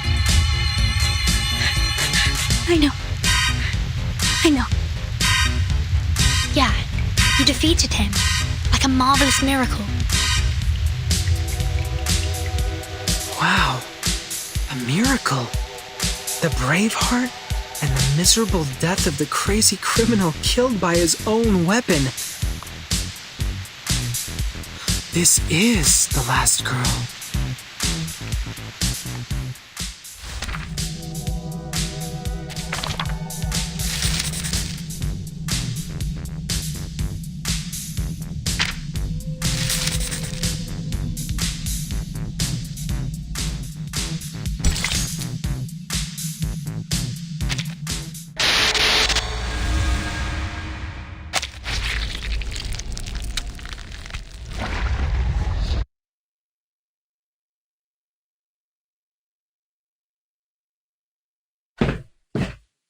A warehouse filled with bizarre little items. Puppets, a Ouija board, audio tapes, a diary, and a ring box. To my forever love, Victoria, here lies my lifelong secret. In the summer of 1973, I took the life of a young lady. Sounds like an intriguing story. Those kids will love it. The pity is, I find no teeth here.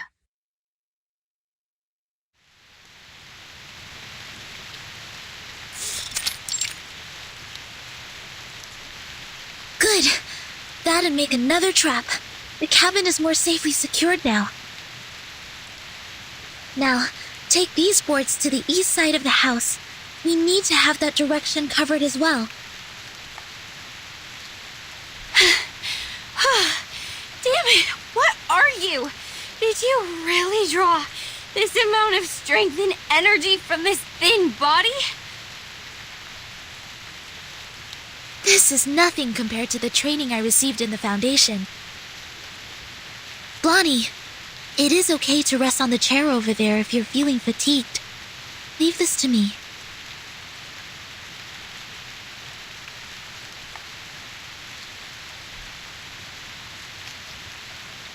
Ladies, I found something in the attic. I brought them here.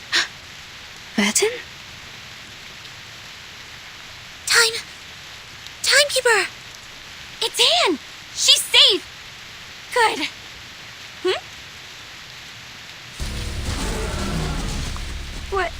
What's that behind her? I didn't know there's still an army stationing here. No, that's a cluster of monsters. Well, you can also call it an army. Awesome! How are we supposed to deal with them? We are so dead! I can't run any further. Good. They've set traps in front of the cabin. Sonetto! Activate the trap. Prepare to engage.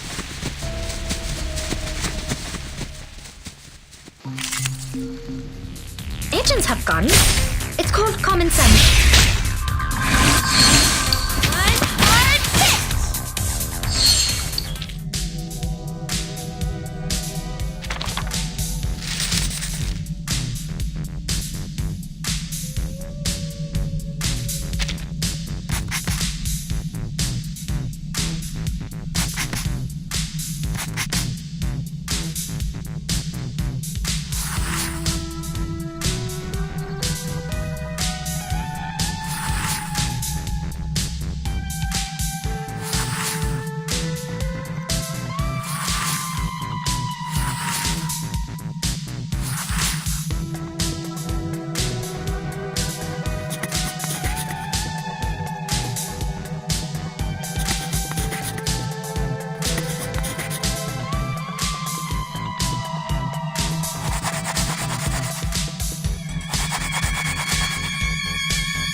You offered us the best odds. We have the last girl. Please don't say that. I'm not that good. It was pure luck. No, you are awesome. You struck away a knife with a branch and took the murderer's life with his own weapon. I can't be wrong with your part to play here. You are the last girl. I should have noticed this earlier. You are gentle, simple, and kind-hearted enough to put yourself in danger to save others. No one is more suitable for this role than you. This is your part. Good. From now on, I will stay right next to you because where you are is always going to be the safe place. Jennifer? Blondie, I need to remind you that the character who relies on others always leads to a miserable end. Get lost. Have you ever wondered why people dislike you? Anne, promise me you will keep me safe with this special power of yours. This is good. Blondie seems to be more relaxed now. She smiles a lot more as well. She's changing. Not bad. Miss Tooth Fairy, please take a look at this. A piece of moss, with mud and a sour and earthy smell. It smells the same as the key. I found this smell in that car, as well as on the sofa in the cabin. Where did you get this? There's a special area near the woods, where the temperature and humidity levels are higher, so mosses are ubiquitous. Any signs of artificial cultivation? I'm not sure. This place has been deserted for so long. We haven't found any trace of human activities.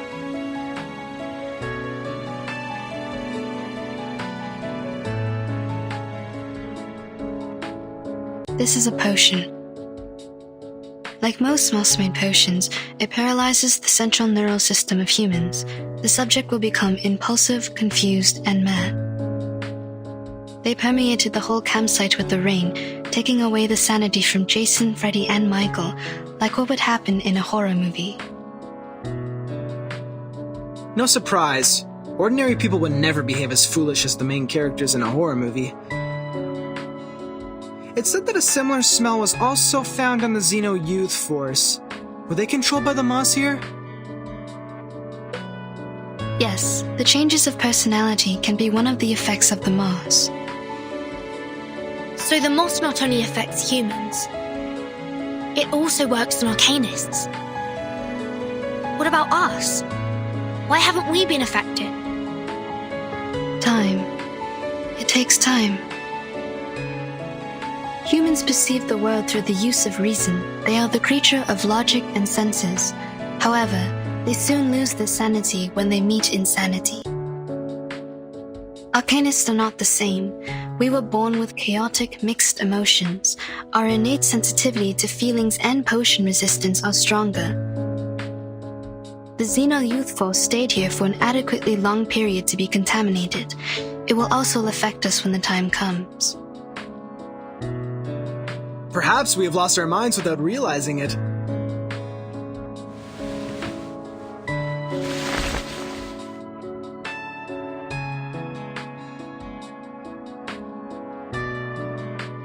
Ooh, what are these? They look appealing.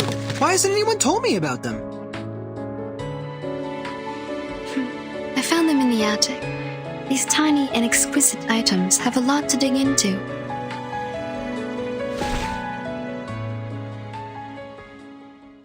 Pity, I still haven't found a tooth.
they're trying to solve the problem, yet we can do nothing but fiddle around.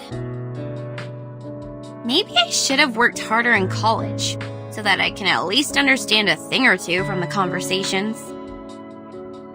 Don't worry, Jennifer. I don't understand any of what they said either. You are not alone. I'm here with you. I'm not like you. You literally don't know anything. I remember when we first met, you asked if everything I had on me. You grew up here, in a small town in the middle of nowhere. It is only normal that you don't know anything about the outside world. But I'm different. I've been to big cities, I've gone to college, I've read books, I pretended to be well adapted to this lifestyle. But in fact, I'm still ignorant, knowing nothing but empty pleasures. My hair color gives away who I am. I'm a silly blondie. Don't speak of yourself like this, Jennifer.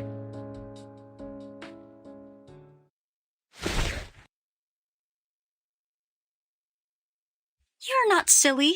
You're smart. You make your own movie with the script you wrote by yourself. You're pretty and kind, and you're the best person I've ever known. Please don't hate yourself. Fine, I get it. But can you let go of my hand first? You're hurting me a bit. Oh, sorry. Are you going to be okay? Shall I get you some ointment for these red areas on your hand?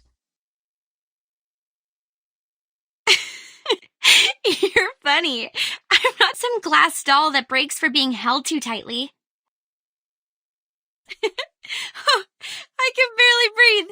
You were great fun. You're smiling.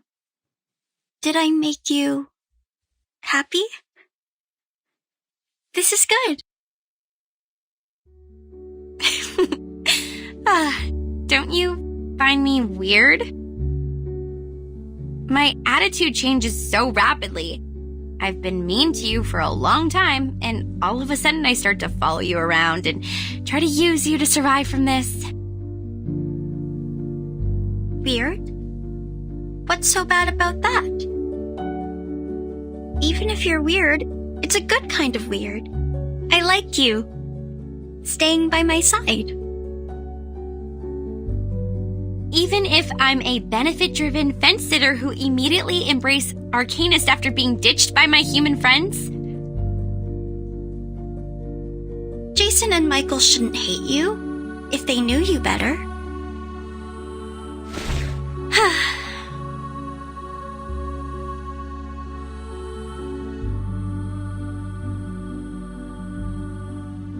You seem to really like me.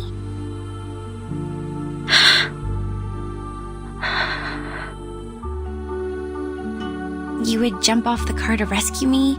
You protect me, praise me.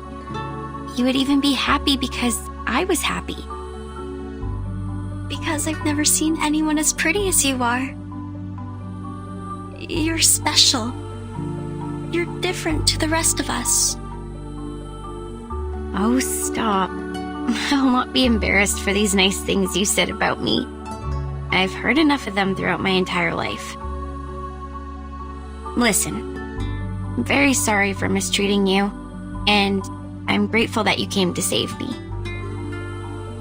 I will reward you with a secret.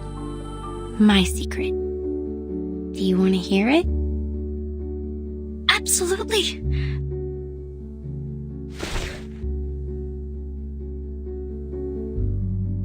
I'd love to. In fact, I don't hate horror movies. This is the diary I found in the attic. There were many other things, like a full warehouse. I actually liked them a lot when I was a kid. I spent most of my time here, in Green Lake Campsite, writing my own horror movie scripts on paper. The handwriting is pretty childish, so the writer might be around 8 to 13 years old. Some of the narratives are straightforward, but the story itself is very creative. But later, we moved to another town. My parents earned great success in business, and we moved into a high-profile community where only humans are allowed. We were also given privileges that Arcanists cannot enjoy. It was then I realized nobody wants me to be an Arcanist. It was since that day the diary stopped updating. It might be forgotten or taken away. The story ended there. That's why I decided to break off my connections with Arcanists and stop showing interest in emotive things like horror movies in order to hide the Arcanist side of me. I took out my energy on other things which may ease my mind, like soap operas, new clothes, fashions. People like me this way. They said this is what I'm supposed to do. They believed I'm a dumb bimbo, believed that I hate books. I led a life they want me to have, till I graduated from high school. I don't like these people. You shouldn't have been put through this. You are the smartest person I've ever known.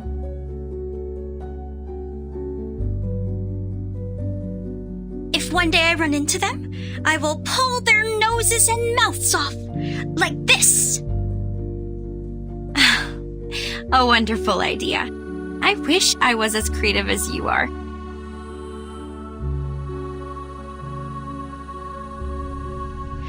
So, in the end, I attacked one of the jerks who didn't watch his mouth at the prom.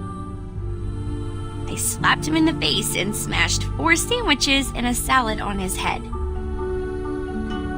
Then, feeling resentful for what had happened, I applied for a degree in filmmaking, a course which was considered to be ill-fitted to me, and next I start shooting horror movies for an assignment I have to finish. Deep down inside, I think I have never really given them up. I've probably never stopped loving them. Keep on shooting. I will buy you a new camera. Hello? Have you been eavesdropping? Where's your manners? Actually, I heard them all as well. So did I. We are in the same room. You can talk, we can hear, and the air helps. That's it. Well, we are all here, paying attention to your voices. We heard everything you just said.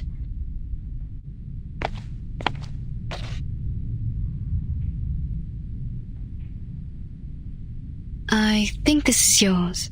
Now I should hand it back to you. Where did you find it? I haven't seen this for a really long time.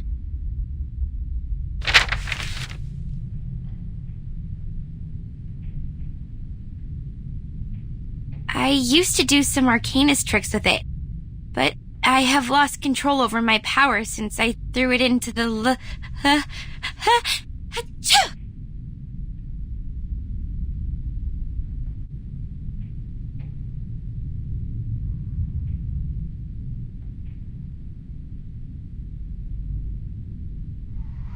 Aren't you guys cold? How come it's so chilly?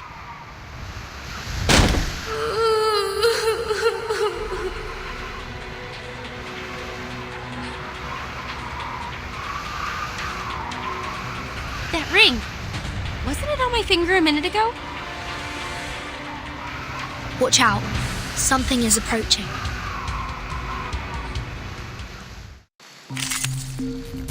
I smell the scent of mint oil. Secrets always hide in careless words. Listen carefully.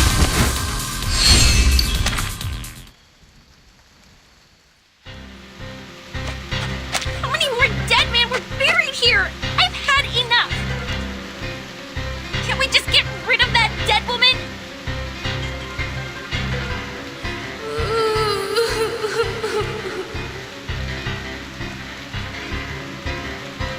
She's approaching.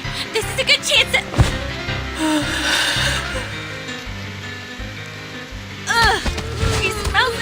stuck in the sewer. Blondie! The ghost bride took her down. We need to help her.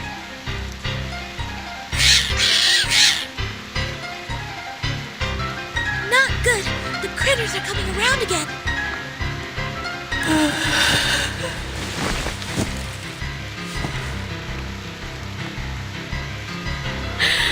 I do.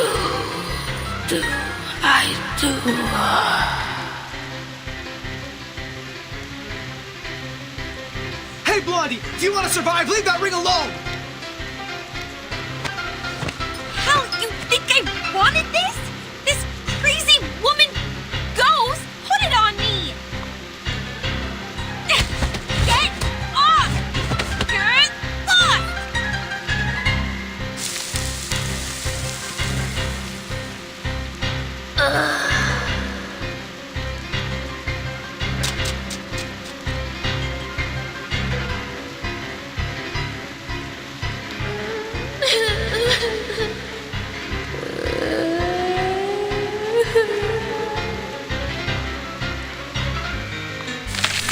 Damn! Her whimper can summon more critters! They are going out from the ground! Shh.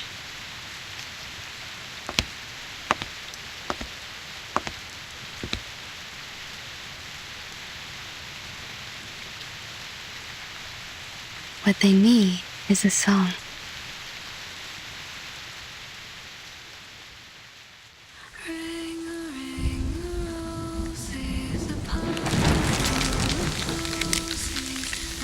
This is Miss Tooth Fairy singing. Miss Tooth Fairy, behind you! Jeez, what on earth is that? What is it, do you think? Of course! A good surprise!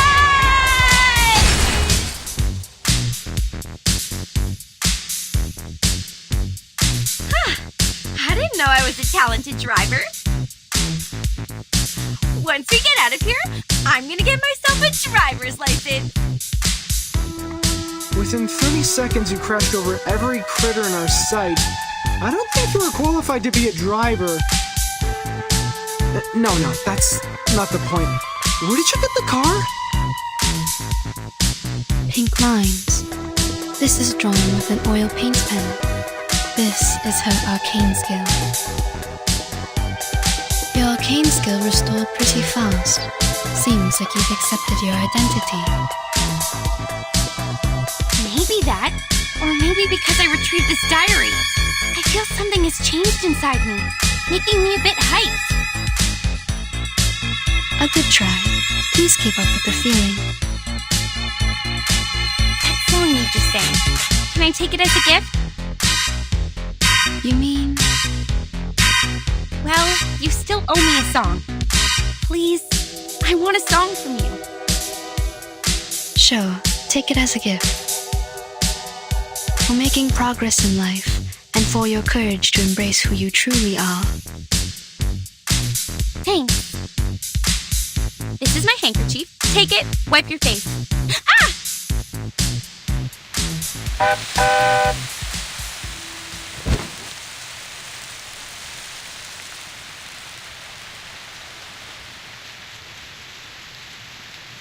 Did you just get a bit woozy from putting up a big scene to the rescue? I didn't. Okay, yeah, What are you doing? I know the rules of social courtesy. You just saved my life, so I won't embarrass you by telling others you just overestimated your ability.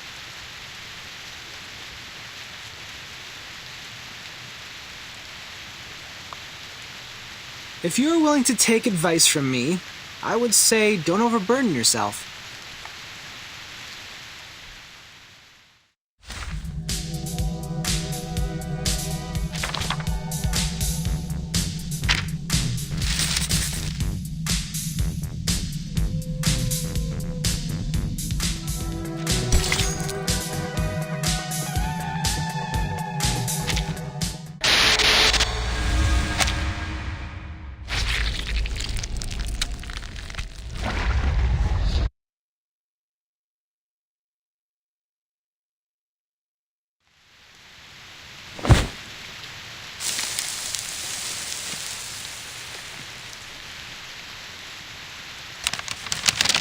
There's a note hidden inside, just like the one found in the butcher's corpse.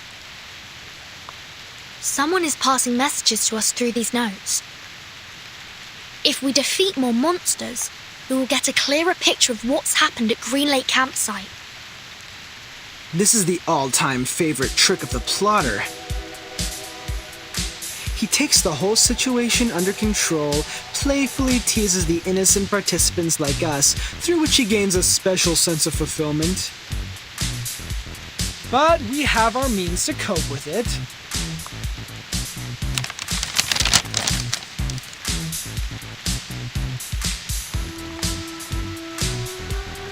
The ring brought us a putrefied ghost bride.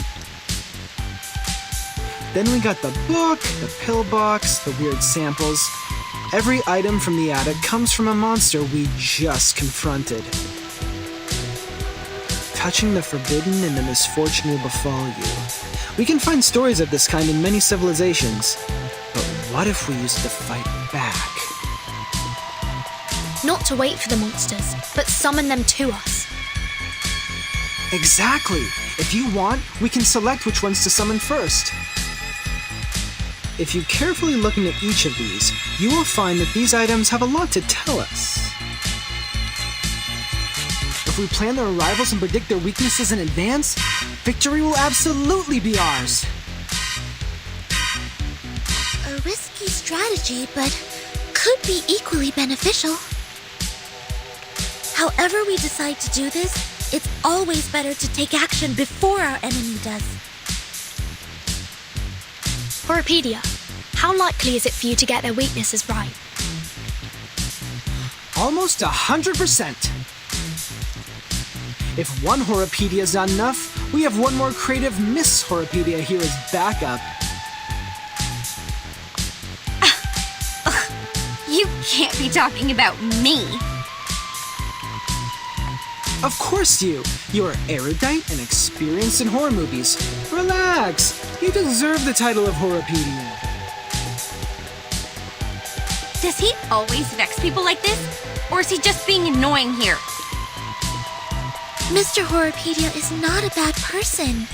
He's just a bit unconventional.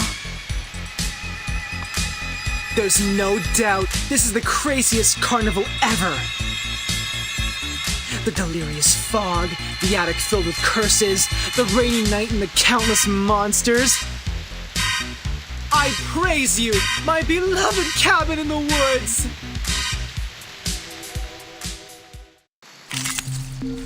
Finally, some interesting work. I bet you this sneezing critter specimen has been standing here for over 100 years. Ew! It's just like... Like what? Oh, never mind. My dad had a business partner, an old money, you know, who had a real wonder room in his mansion. I was 7 back then. His son wanted to show me his so-called masculinity and took me to see his great-grandpa's collection. He thought I would be screaming when I saw the freaky two-headed snake specimen, but he didn't know that I was a freak myself. We are the people who live between the world of humans and arcanists. These things happen. I can imagine that. Anyway, at least I got to point out that his teeth were chattering and that made him cry. That was fun. Totally worth the scolding from my father. Think of it that way. It's not that bad to be a freak. Who knows? Maybe. I'm glad you say so. Watch out, they're coming.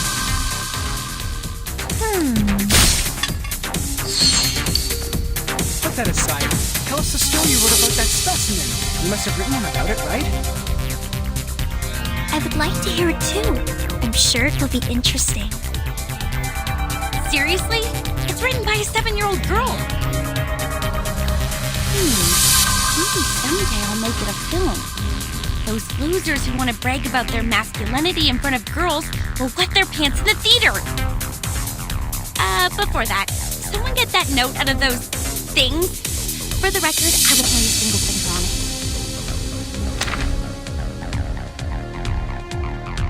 Watch your fingers, Miss Virgin. A rusted knife is even more dangerous. Thanks for noticing, Miss Tooth Fairy.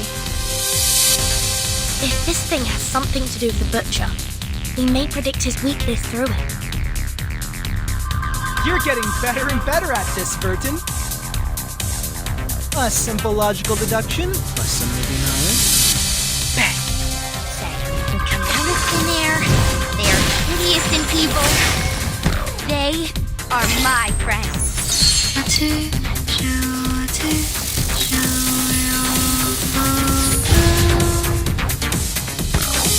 Secrets always hide in careless words. Listen carefully. Oh, my dear GS003 Silver Bullet, I will give you a kiss.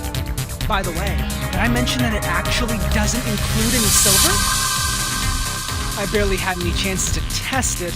You know, no field missions, let alone a real spiritual body to be my lab rat. I could only analyze their information, predict their action patterns, and ask for a little help from Laplace. Look how my bullets penetrate those ghost critters' heads just now. You do know that nobody gives a rat's ass about your bang-bang ghost shooting lecture, right? After watching a film, haven't you had that what if I were the heroine fantasy? Hey, be honest with yourself. You know you love them. Here, Burton, another note. Take it.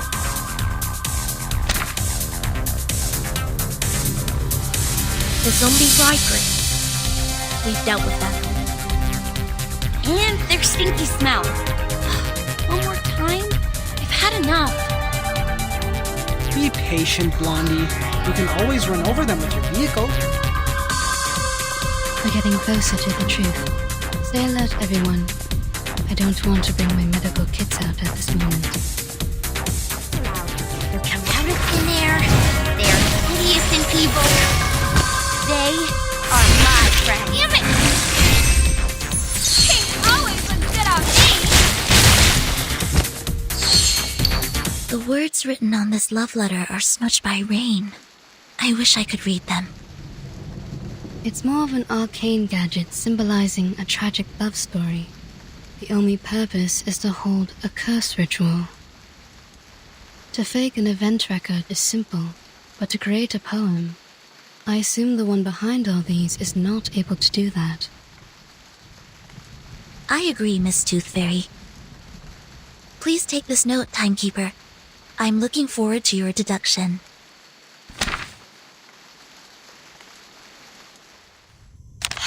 Good. This should be the last note.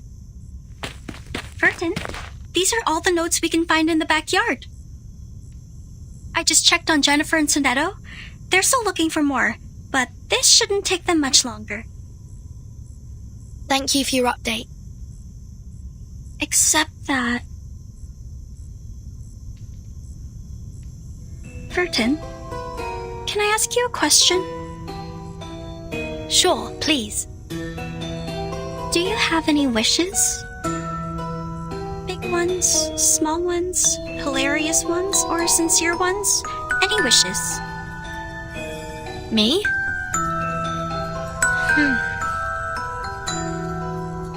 I think... I currently don't have any wishes. Not even for the most trivial things? Like candies, a good rest, or a soft bed? My life is good enough without them. You look pretty shocked. Have they all told you what they want? Yes. Jennifer wants a soft bed and a hot tub. Mr. Horopedia wants a cup of coffee or a gum. Miss Tooth Fairy wants a collection of critter teeth. And Sonetto. Yeah? She wants a toffee. She said she wants to taste it properly this time, for she has never really paid attention to the flavor. Once we get out of here, their wishes will soon come true. How about you, Anne? What do you wish to get? Me.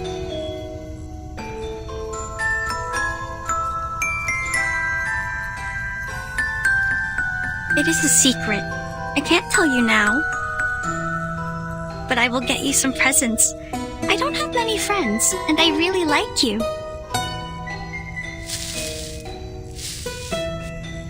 Great! Timekeeper and Anne, you're here! We have found every piece of information we can. We can start cross-examining them any minute. I get it. Let's go back. Have you noticed? Noticed what?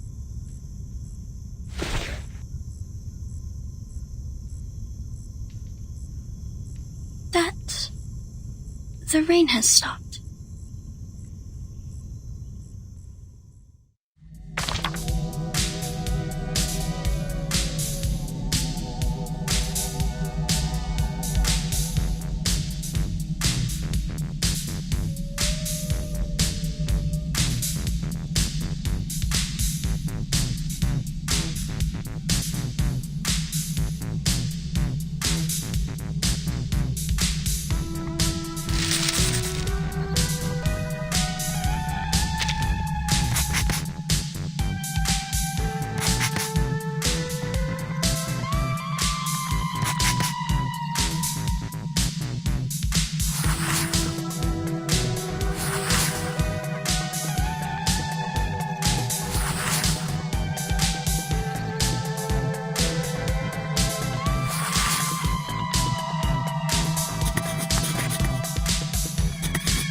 That's right. This is where all the stories are leading to.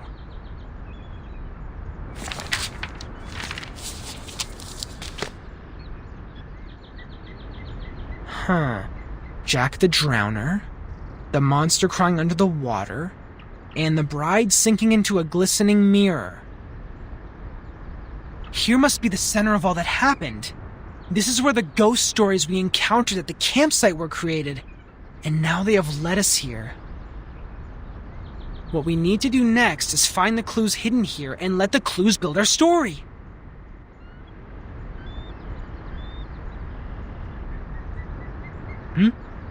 What's wrong, Blondie? When we arrived here, was there...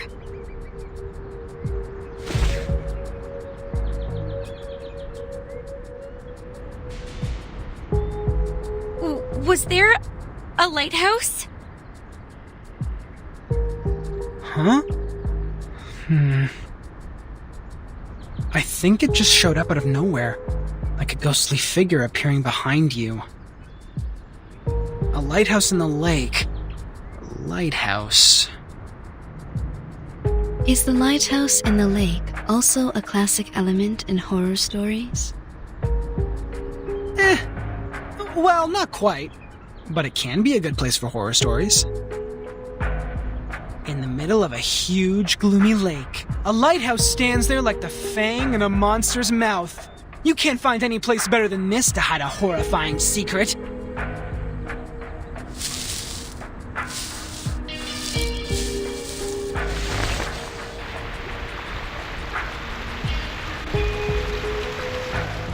And there's even a boat here.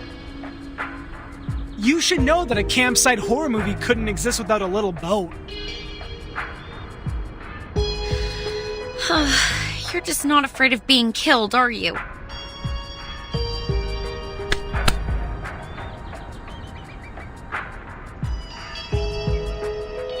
What if it turns over? What if there's a lake monster? We might be putting ourselves into its mouth like serving it a plate of dessert. To be fair, it makes no difference whether we are on the shore or in the boat. We're just cakes and different plates to it. If it does exist. If I were the lake monster, between the cake running away from me and the cake which willingly comes to me, I would give the latter one a better ending.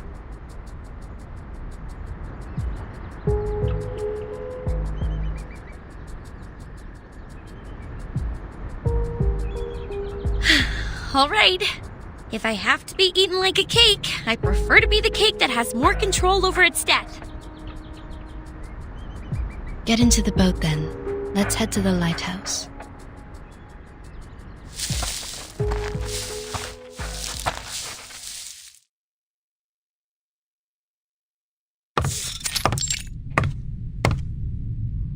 Huh. A normal lighthouse. Not even a bloody handprint is found here. Well, I'll be damned.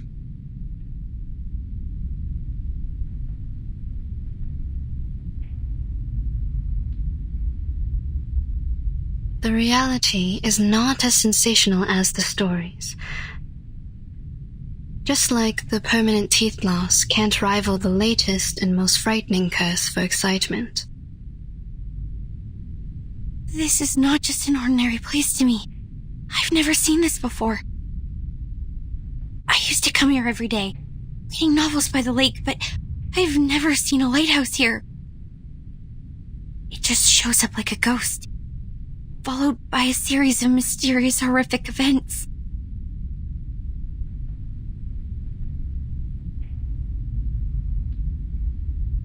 Timekeeper? Please, come and take a look at this.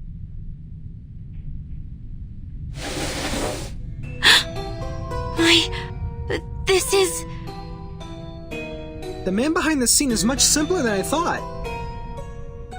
Maybe he really is a child.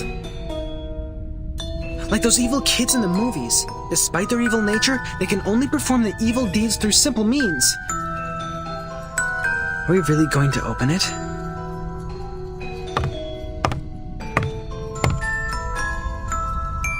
We'll have to open it, according to the note. I am saying this is obviously a curse.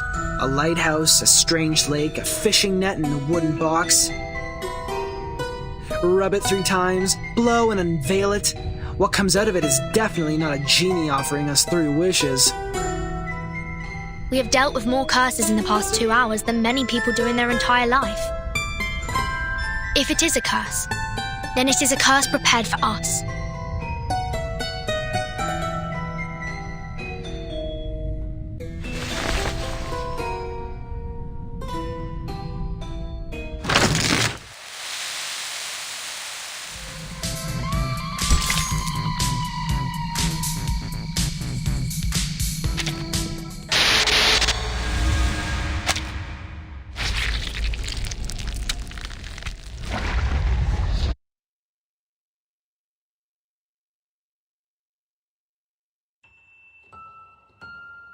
Today, I'm going to read you The Frightening Hunter.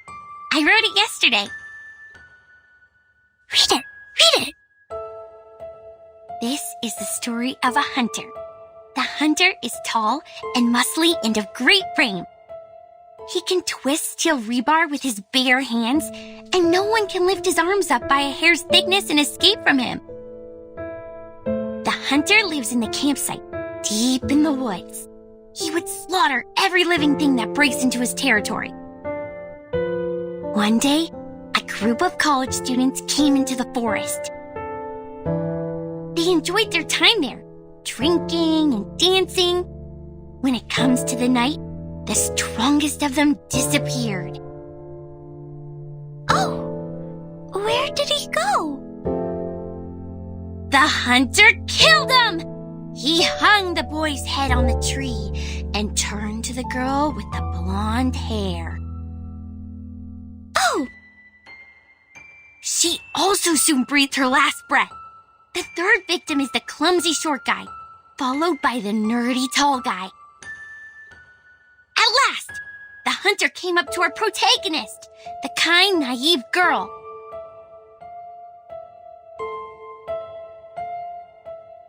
That was the first story she ever told me. An intriguing, interesting story.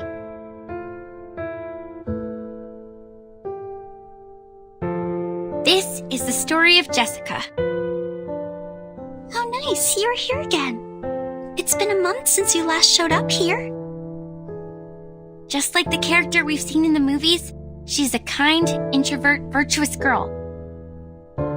The friends of hers took her to a beautiful campsite next to a lovely lake.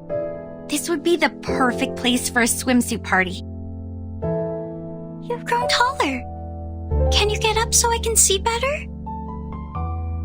What they didn't know is that deep in the water, a defeated, evil army is in hiding.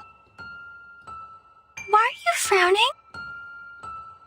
Countless demonic war beasts were roaring relentlessly to be unleashed, and an evil plan has been hatched. A massacre was about to take place. What can I do to make you feel better, Jennifer? Yes, a nightmare indeed. Jessica ran as fast as she could, kept pushing herself to go faster and faster until her ankles could not support one more sprint and she rolled into a muddy pond. The monster with dark fur and a bloody mouth was right behind her. Then... Are you crying? Jennifer? Jennifer! We gotta go! Where are you? Oh no! It's Mom! I'm here! I'm here! Yes, so you are crying, Jennifer. Oh. Aren't you taking the notebook with you? Why are you throwing it into the lake? I really like this place, but I'll probably never come back here again. I gotta go. See you, Jessica. Okay. See you, Jennifer.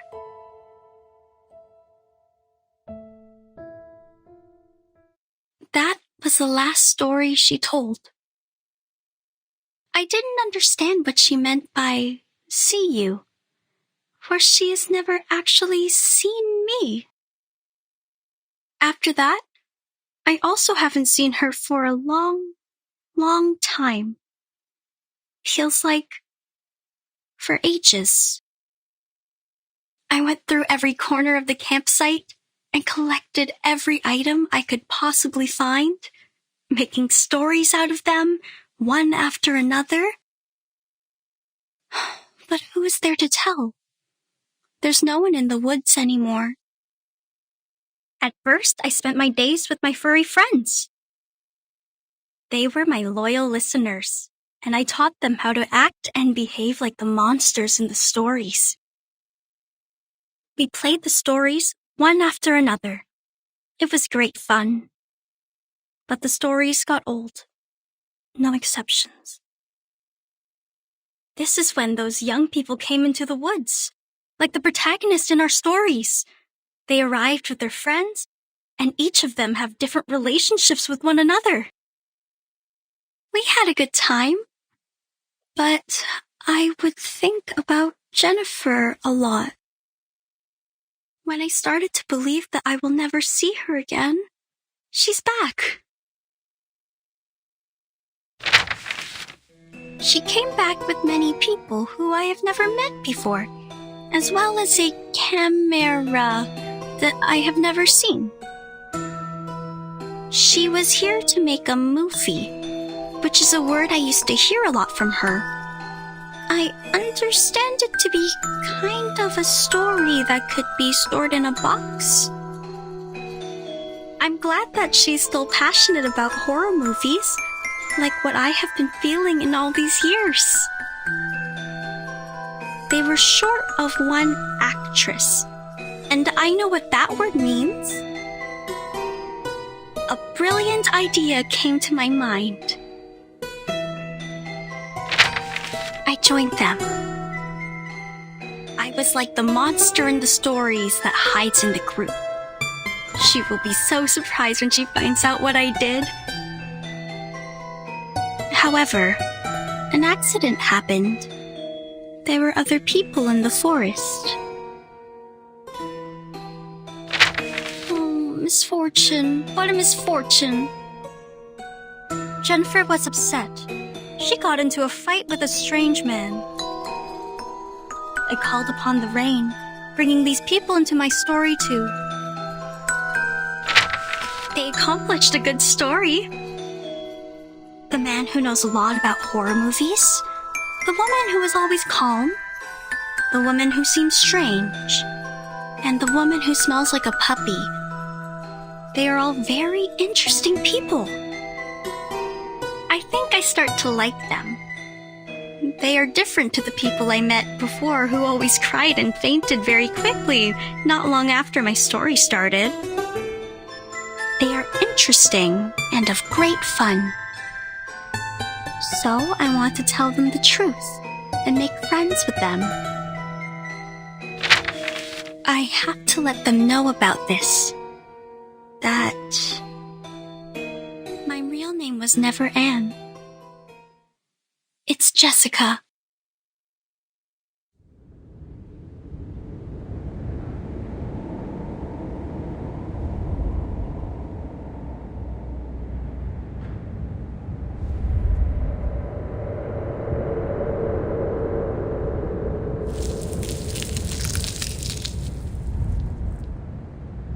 This is the last surprise I prepared for you. Now, enjoy!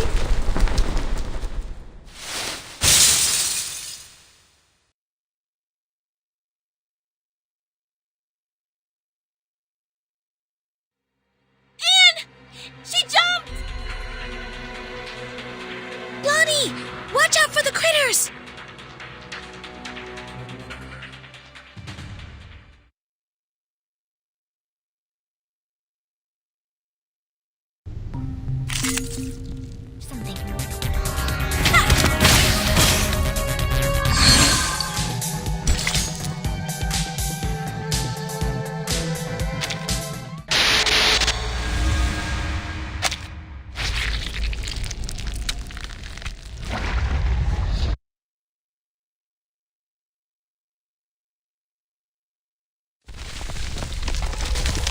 The lighthouse is sinking.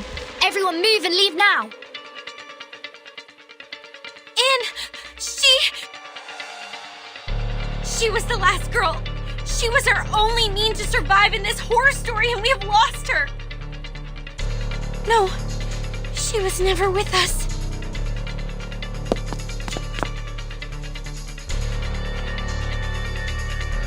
I'm to blame.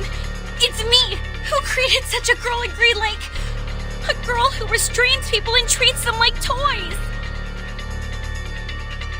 Calm down, Lonnie, calm down. I can't.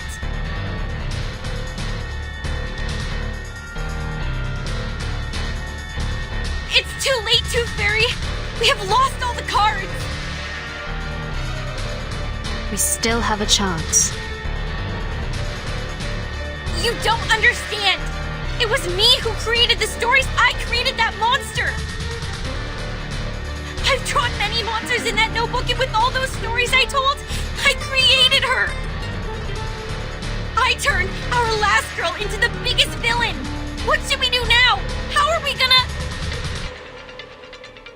You are right.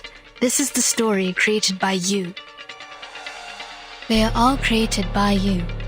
It's your story, your monsters, your past, your arcane skill, and your identity as an arcanist. They all belong to you. Belong? To me?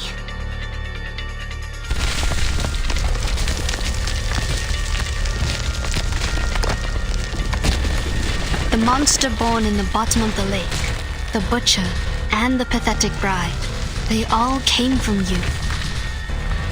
It was you who taught Jessica how to make a story, how to create all of this. She created them all, but you endowed her with such ability.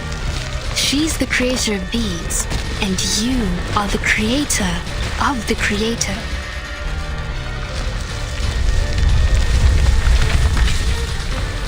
This is a page in your chapter. You created it, so you should learn to accept it, control it, not fear it.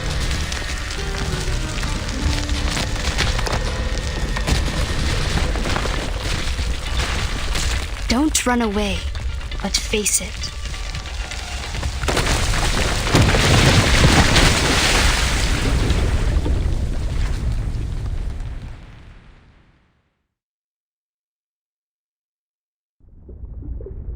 Blondie! Timekeeper!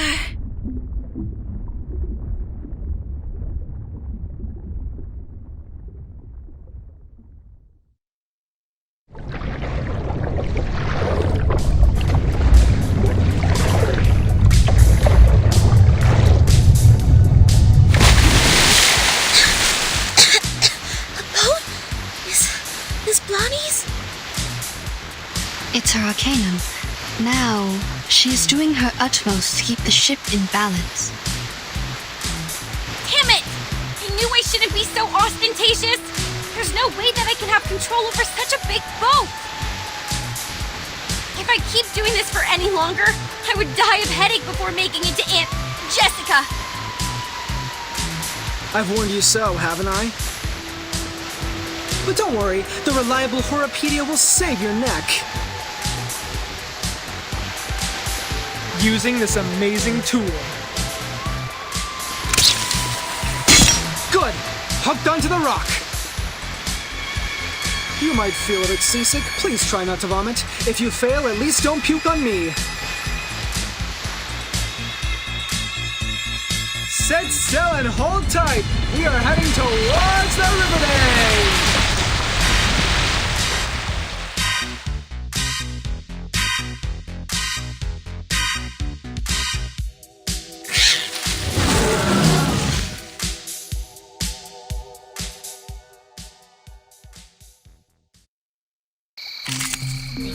I smell the scent of mint.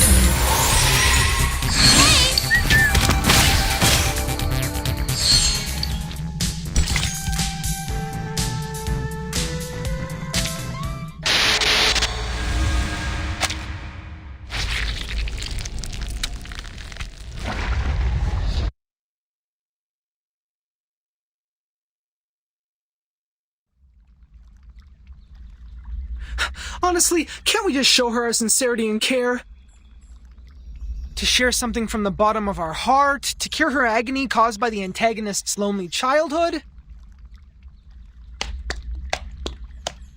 Oh, there she is! Just like I expected, you made it. Did you enjoy the story? Oh, I didn't give you any background information in advance. But it's okay. You will see a familiar face or two. I believe you haven't forgotten them. Just like I can't forget you, Jennifer. Come with me.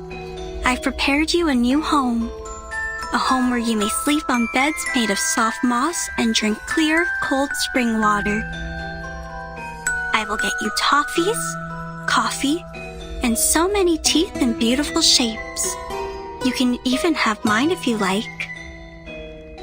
You will stay here with me happily ever after. Till a time even I don't know of. Erica. Let us talk. You've been thinking of me, haven't you? Of course I have. You were fond of me, as well as the stories I made, aren't you? Yes, I'm fond of you, Jennifer.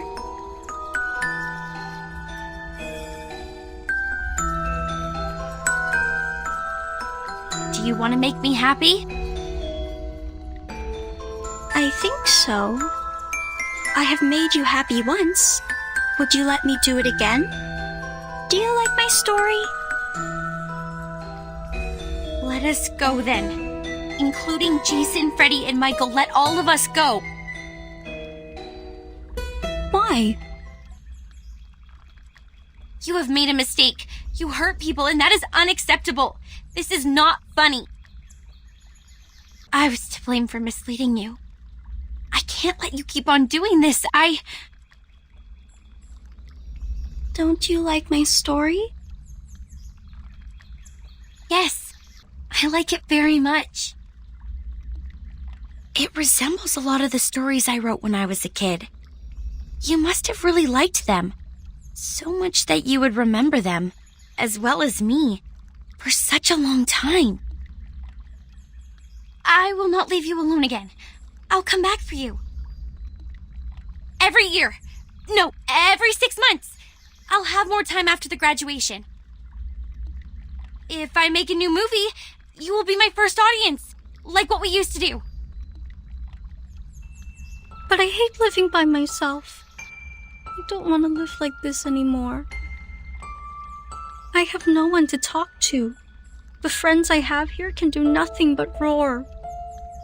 I sing with them as the sun comes up and wake up among them as the moon rises. Jennifer, you know, I used to have the same dream over and over again.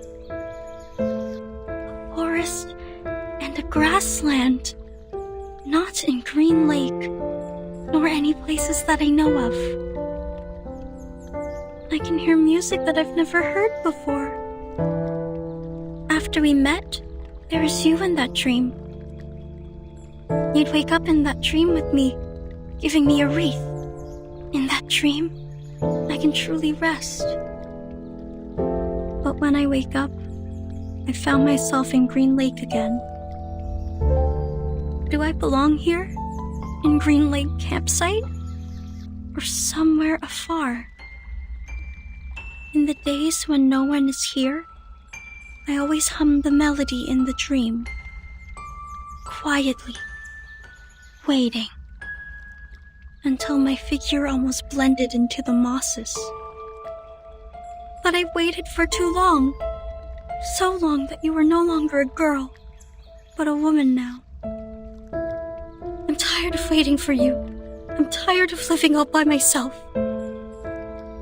I was hoping that you may like my story, that you are different from all those people who always try to run away.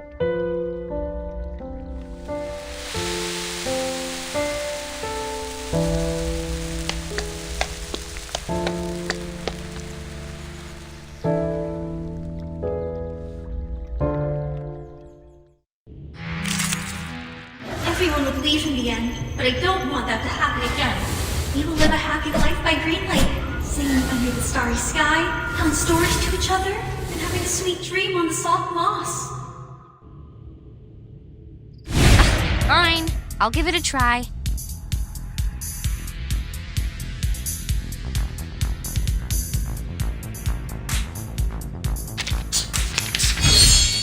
Don't worry. Let me show you.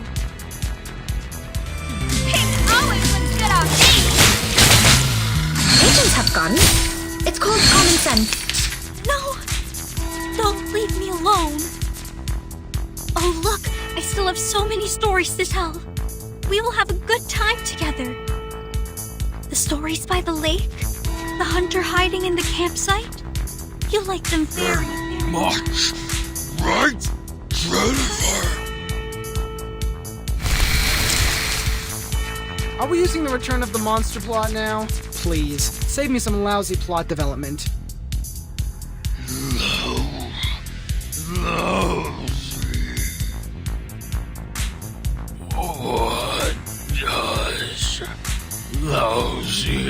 me. Given that you're holding a knife, I'd better shut up.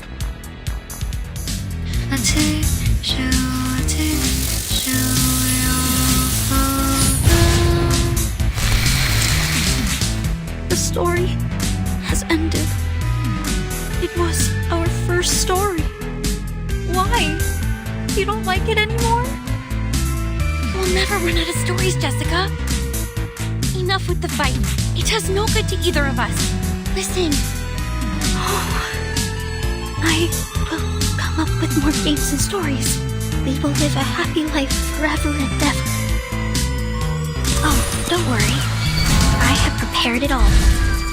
I have prepared it all. Jessica! Jessica! Be careful, she's still standing. You are worried about me, Jennifer. You are the best. Just like the protagonist in the story. That most beautiful, kind-hearted girl in our 13th story. Here comes the little bride, bloody and dressed in white. Now her story starts, followed by her friends in line. Jennifer. Jennifer. A pearl as pure and white as a tooth. What a shame. She is decayed to such an extent.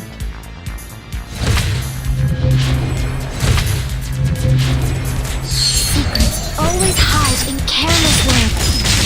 Listen carefully. Why? I will get you anything you want. My little buttons. The sweet fruits. The moss bed. The dew cup.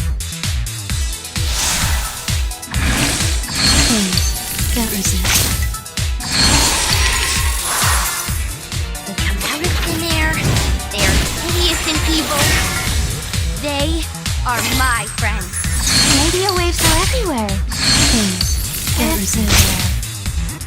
No. This is not the end. Stay right here.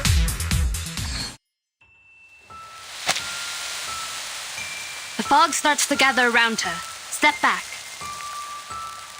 Cover your mouth and nose. Don't breathe the fog in. Her wounds are healing, and I sense her arcanum is getting stronger. We need to leave now, Timekeeper.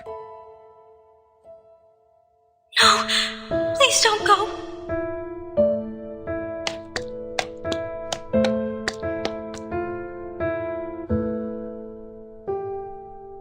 Please stay here. I will get you the best beds, honey, and fruits. I will search for foods for you. I will take the responsibility to take care of you. Jessica, we will not stay. Now listen to me carefully. No, I hate living alone. Well, come with me. I will get you a beautiful house, much better than the one you have here. I will show you around restaurants, shopping malls, and discos. We can have fun in so many places. I will also get you a room right in our house. I don't care whether my parents allow this or not. Jennifer, I really want to be with you, but I don't want to leave here. I have no desire for the outside world. I will quickly reveal this true love of mine, and people will look at me as if I've done something wrong. I don't like that. I hate when my power gets weakened. I want you to stay here with me. If I say I could stay. Timekeeper! Jessica, if I stay, what will you get me? Except for food and shelter. What else will you get me? Will you?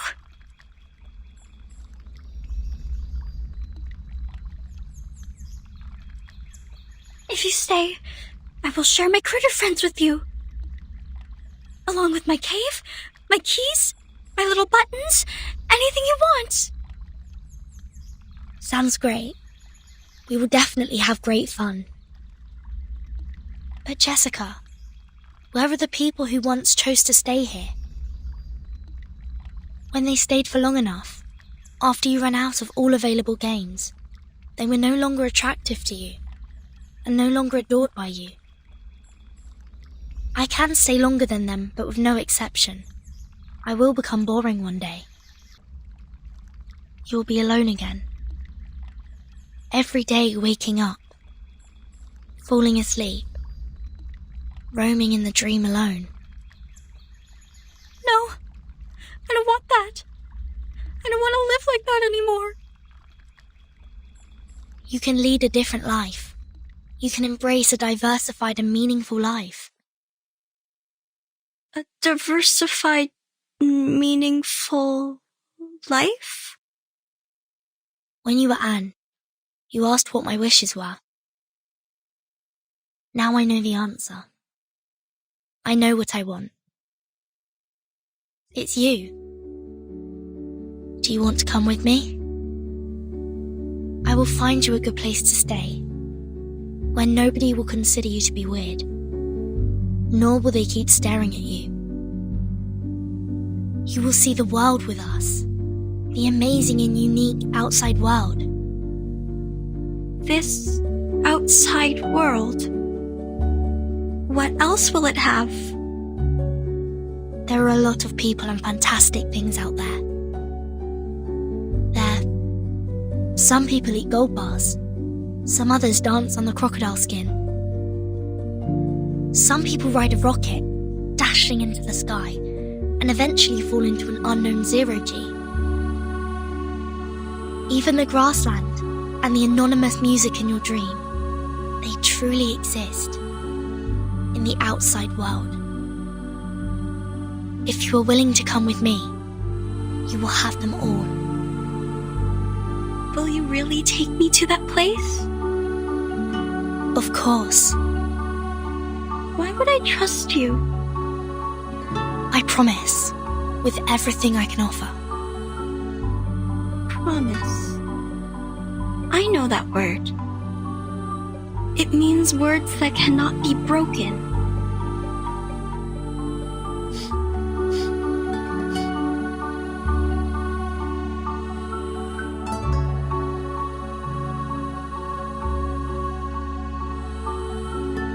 I will make your wish come true.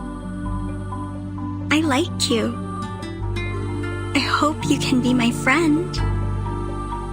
This is new. I haven't made a friend like you in a really long time.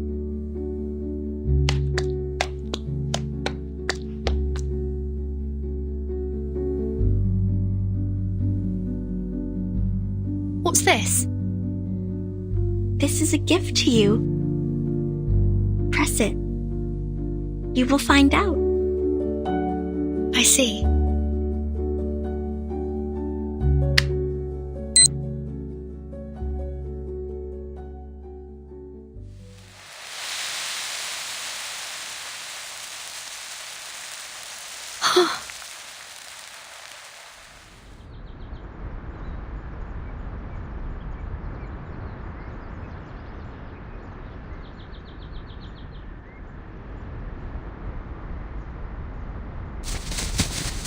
They're here! Hey, come here! The medics are ready. Please, leave the injured to us. Captain! Captain! We found the target and are now carrying out the rescue. Over. There are no enemies here. Everyone here is a member of our squad. Please don't attack. Repeat, please don't attack. Oh, come on. Seriously? First we persuaded her with love and care, then we presented the Deus Ex Machina. Now we're doing this? This is the worst antagonist ever. Everything is so screwed. Commentators won't write anything nice for us. Well, if it were them to write the story, characters like me would always fail to live long enough to see the end. So I don't oppose to end this peacefully. But to end it like this... Aren't you happy? They did it, like what you said. Some emotional and comforting plots. Eventually, it shows us that love always wins. Miss Tooth Fairy, that was a joke. A joke to show you my sense of humor.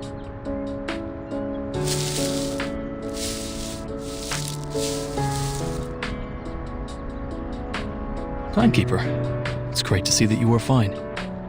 And Mr. Horopedia, Madam Z is waiting for you in the car outside the woods. Please, come with us. What? Madam Z? She's here? Oh! Ah, my wounds! Ah, how painful! Medics! Where are the medics? What are these? People from the outside world. Don't worry, they won't hurt you.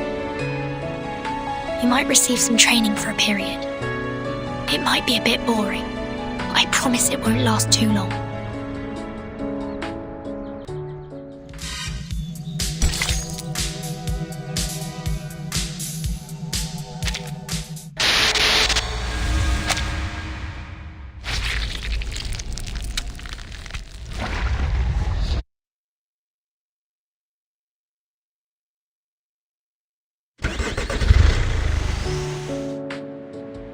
Are you suffering from the headache again? Me? No, I'm not. You shouldn't lie to a doctor. Fine. A bit. Just a bit.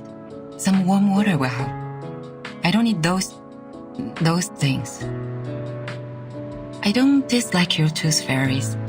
It's the texture that creeps me out. I've tried multiple times. You know how it ended.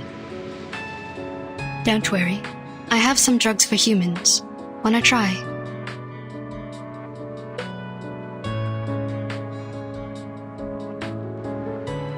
Oh, that's surprising. Thank you. How about the future of those kids?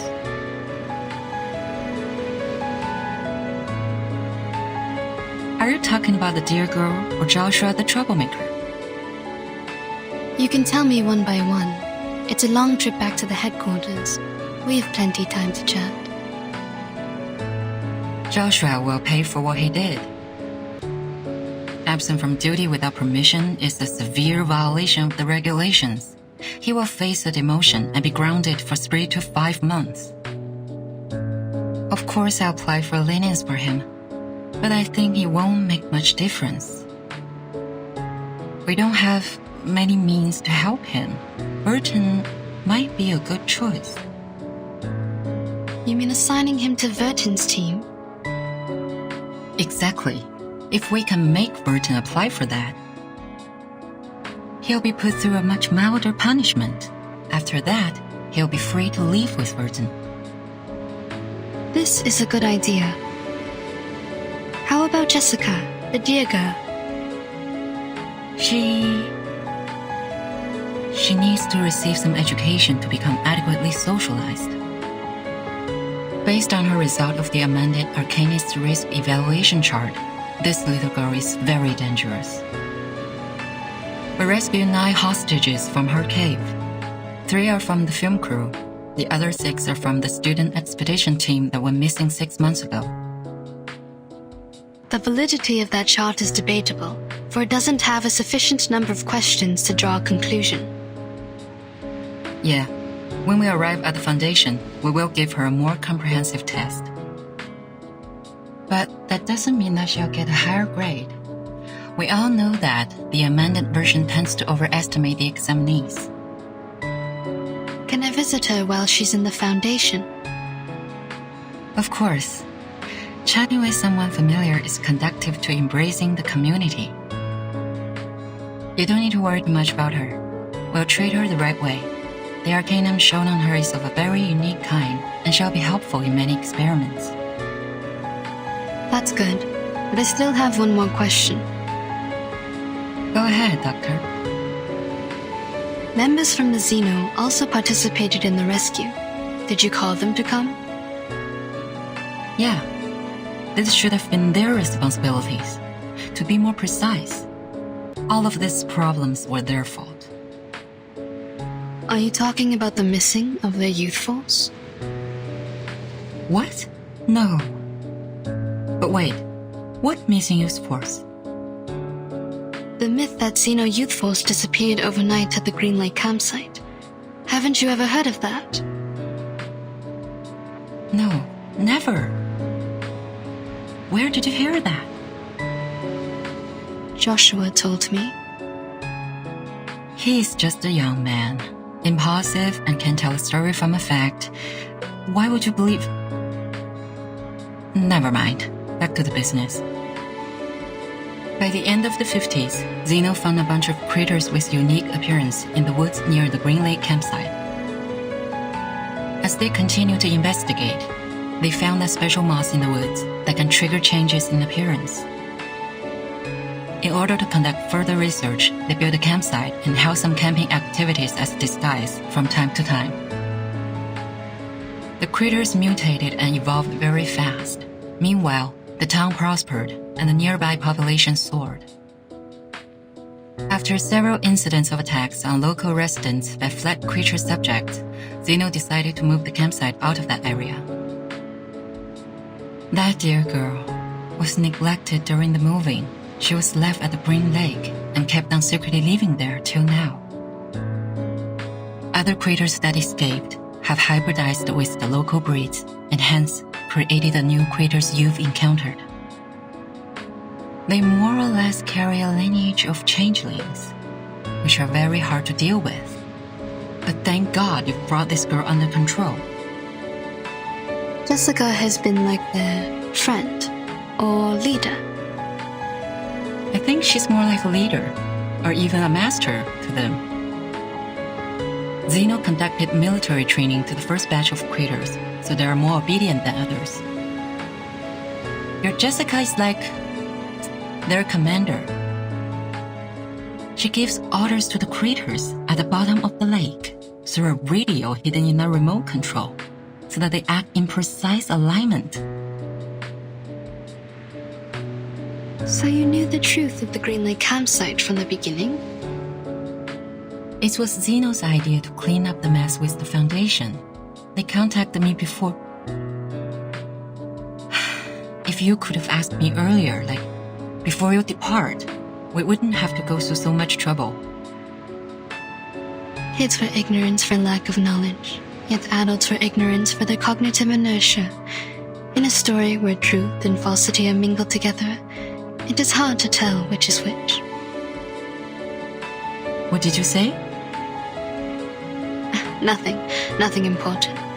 Have you heard of what happened to my brother? Huh? Your brother? What happened to him? Do you know how his teeth disappear?